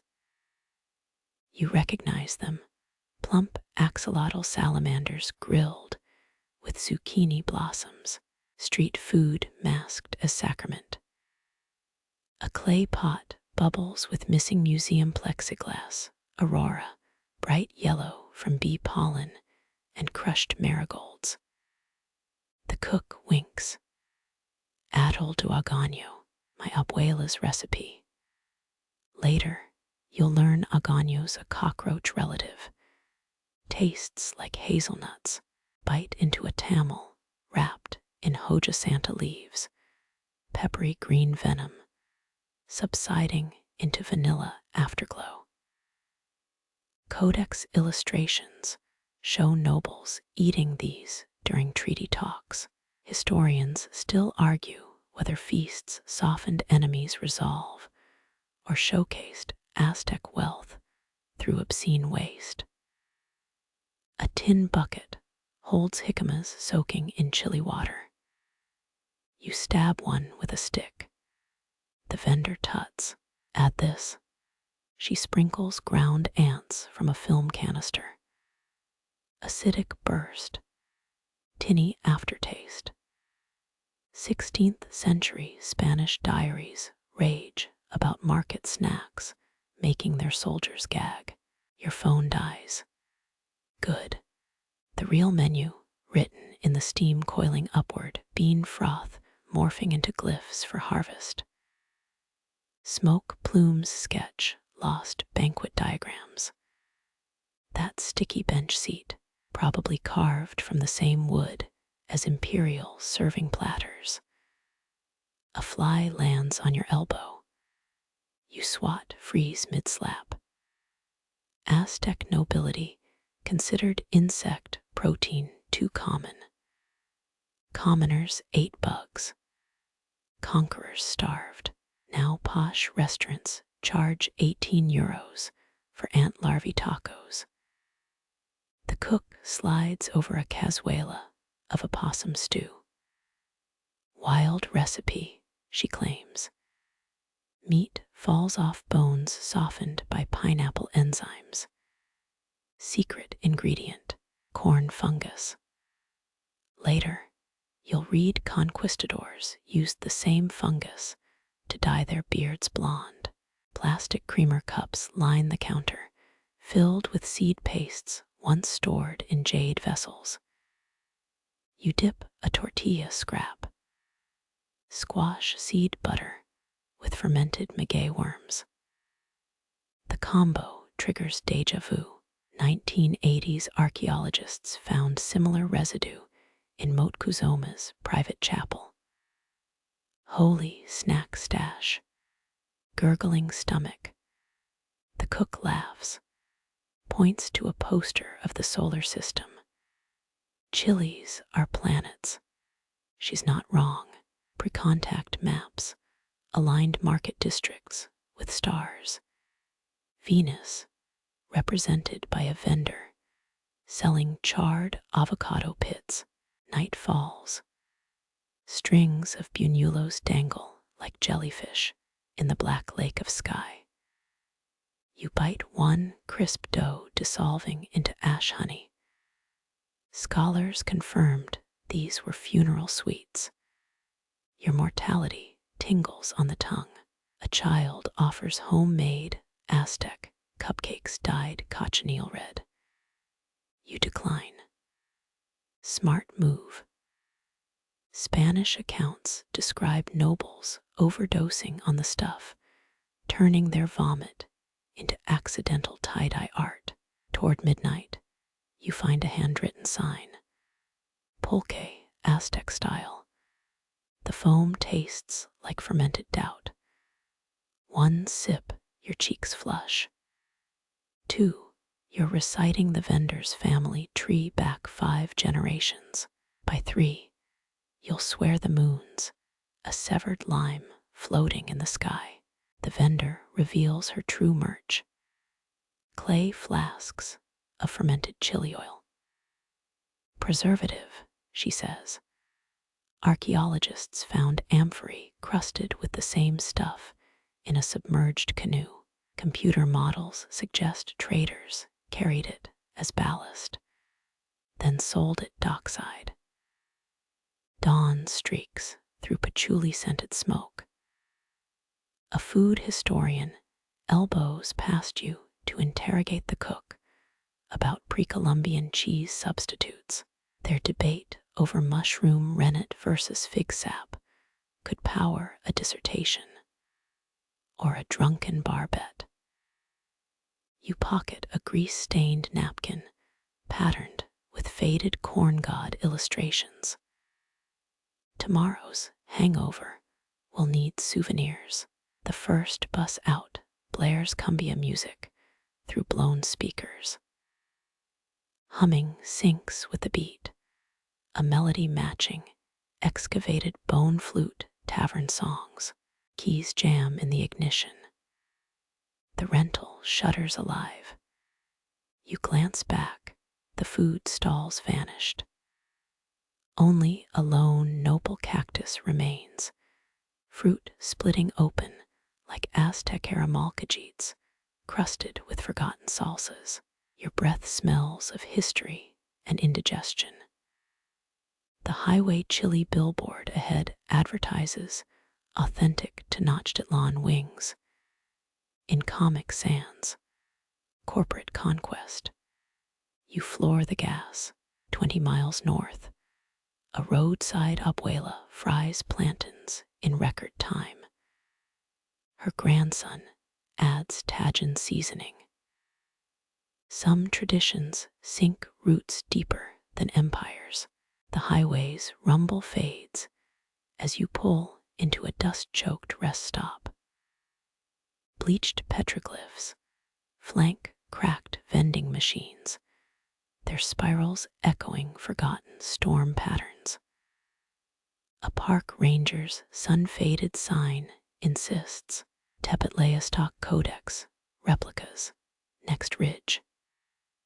Your sneakers crunch over volcanic gravel. The replica turns out to be a laser-etched concrete slab.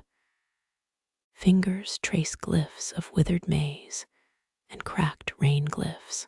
Mainstream archives confirm Aztec scribes documented droughts. But these carvings show specific lake levels. Precision that haunts modern hydrologists. A lizard darts into the shadow of a half-buried monolith. Its surface weeps mineral tears. You lean closer, spots a glyph cluster showing hands cradling a sinkhole. Archaeomagnetism dates this stone to 1493 CE, decades before the Spanish brought collapse. Prophecy or hindsight? The debate's irrelevant when your water bottle slips, splashing liquid over the carving. For a breath, the wet stone seems to bleed ochre. A park ranger materializes. Careful, locals say these rocks still remember thirst. Sun glares off a replica stela's polished face. Its inscription warns of skyfire years, when no child laughs at the water's edge. Historians still argue whether priests predicted ecological collapse or invented doomsaying to control grain stores. A tour group clusters around a cartoonish diorama. Aztec climate warriors, plastered over smudged fingerprints. You duck behind a Joshua tree. Its roots claw at petrified mud layers, each ring a drought season. Wind funnels through the canyon. For 3 heartbeats, it sounds like conch shell horns mourning dead reservoirs. The ranger's walkie-talkie crackles, a wildfire alert. Irony's thicker here than smog over Mexico City. You pocket a pebble shaped like a rain god's ear. New Age shops online sell these as ancient climate talismans. Spoiler, they're 1990s quarry scraps. A PhD student's thesis once claimed vibrations in such rocks match El Niño cycles. No peer review touched that. Shadows lengthen. You spot a glyph most visitors miss, a cactus sprouting from a skull's eye socket. Fringe journals link it to terraced death rituals during famines. Mainstream sources say it's a metaphor for state rebirth. Your stomach growls. Rebirth feels distant. The gift shop's air conditioning hisses. Racks of obsidian paperweights glint beside. End times calendars emblazoned with Mixtec glyphs. The cashier nods at your pebble. Guaranteed to summon rain. Disclaimer: takes 5-7 business days. Back on the highway, you flick the radio to a mariachi cover of It's the End of the World. Billboard profits ahead advertise apocalypse bunkers. The Aztec version involved canoeing to mythic Eslan pack light. Bring corn seed. Your rearview mirror frames a storm devouring the horizon. Lightning stitches the sky. For a mad moment, the clouds mirror codex illustrations of Tlaloc's fury. Hands tighten on the wheel. Science says megadroughts cycle every 400 years. Math's never been so creepy. A rest area Lake Texcoco sign lists extinct species, axolotls circled in red. You park beside a murky pond. Ripples distort your reflection into something amphibious. Historians agree the Aztecs tracked water purity through salamander health. Modern biologists do the same. Your phone buzzes, a news alert. Another reservoir hits record lows. You mute it. Somewhere beneath this asphalt lie reed fragments from chinampa anchors.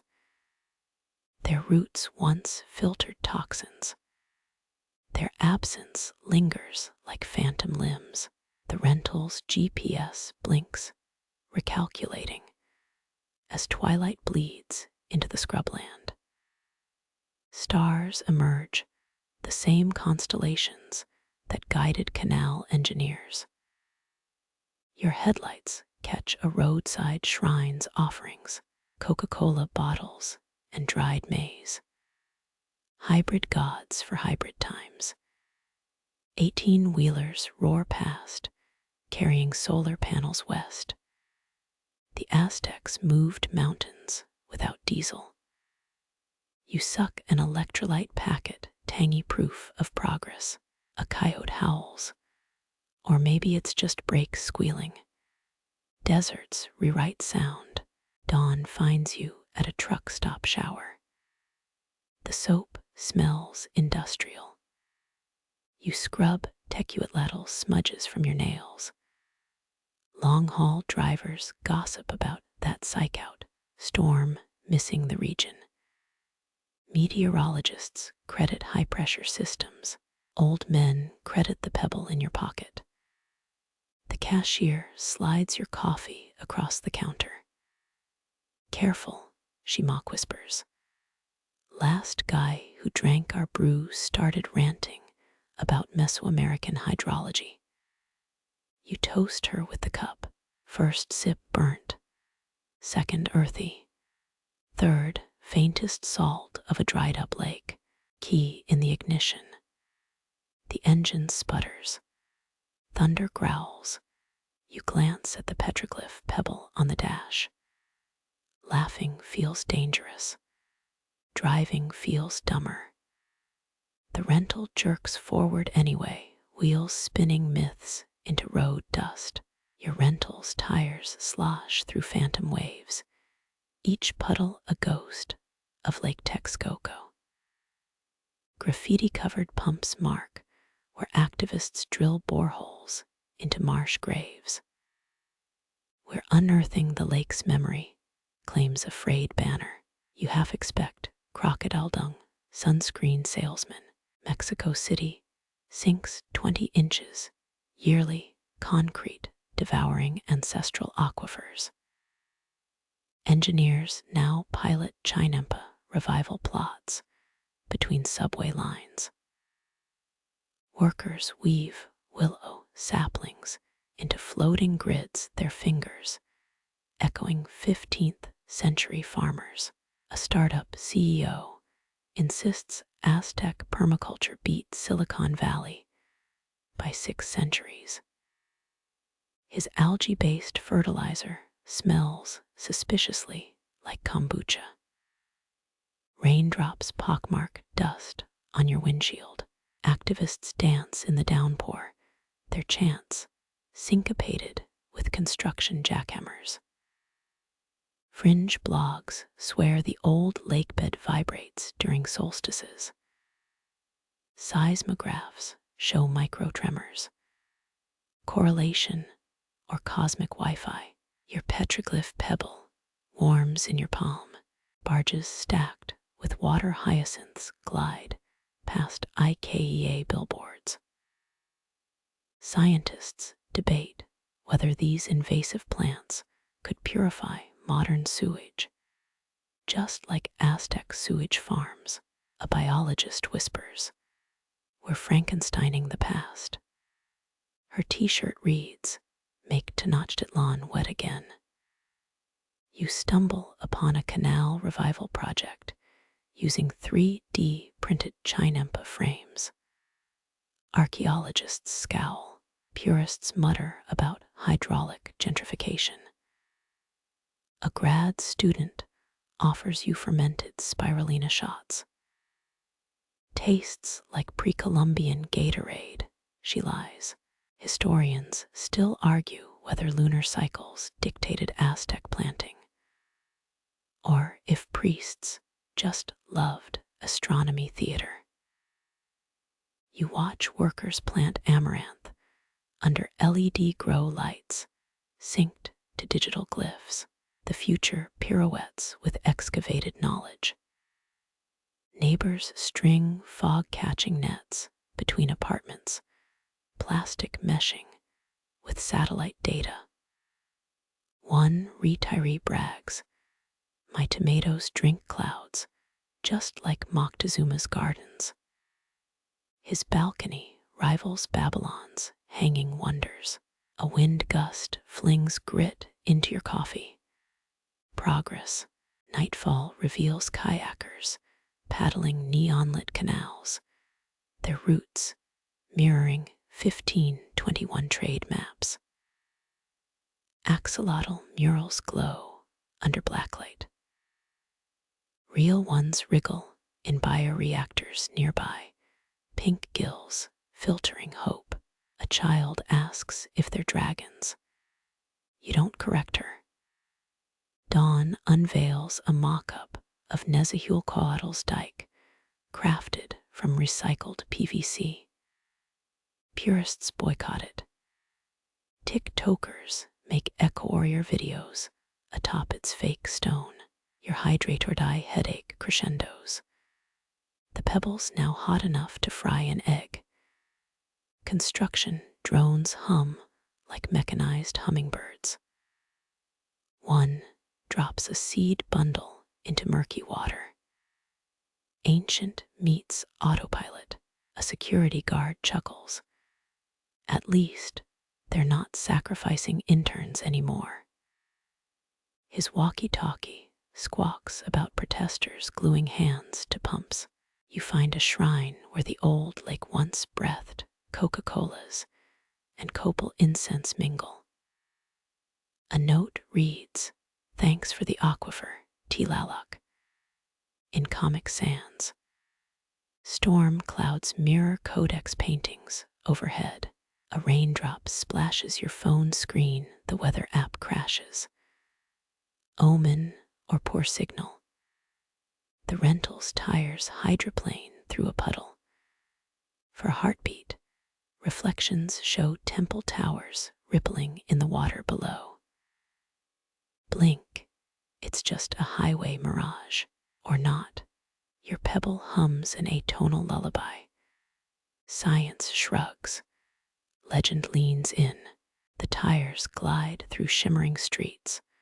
Water ghosts pooling where empire once floated. Your palm cradles the humming pebble, its warmth, a low pulse against skin. Breathe in diesel and damp earth, the city's lungs expanding with memories of reeds and algae. Workers pack tools as violet dusk blankets the canal project. Willow roots stretch beneath concrete, silent weavers mending time's fractures. A streetlight flickers, casting ripples on asphalt. For a breath, the gridlock fades to chinampa mosaics.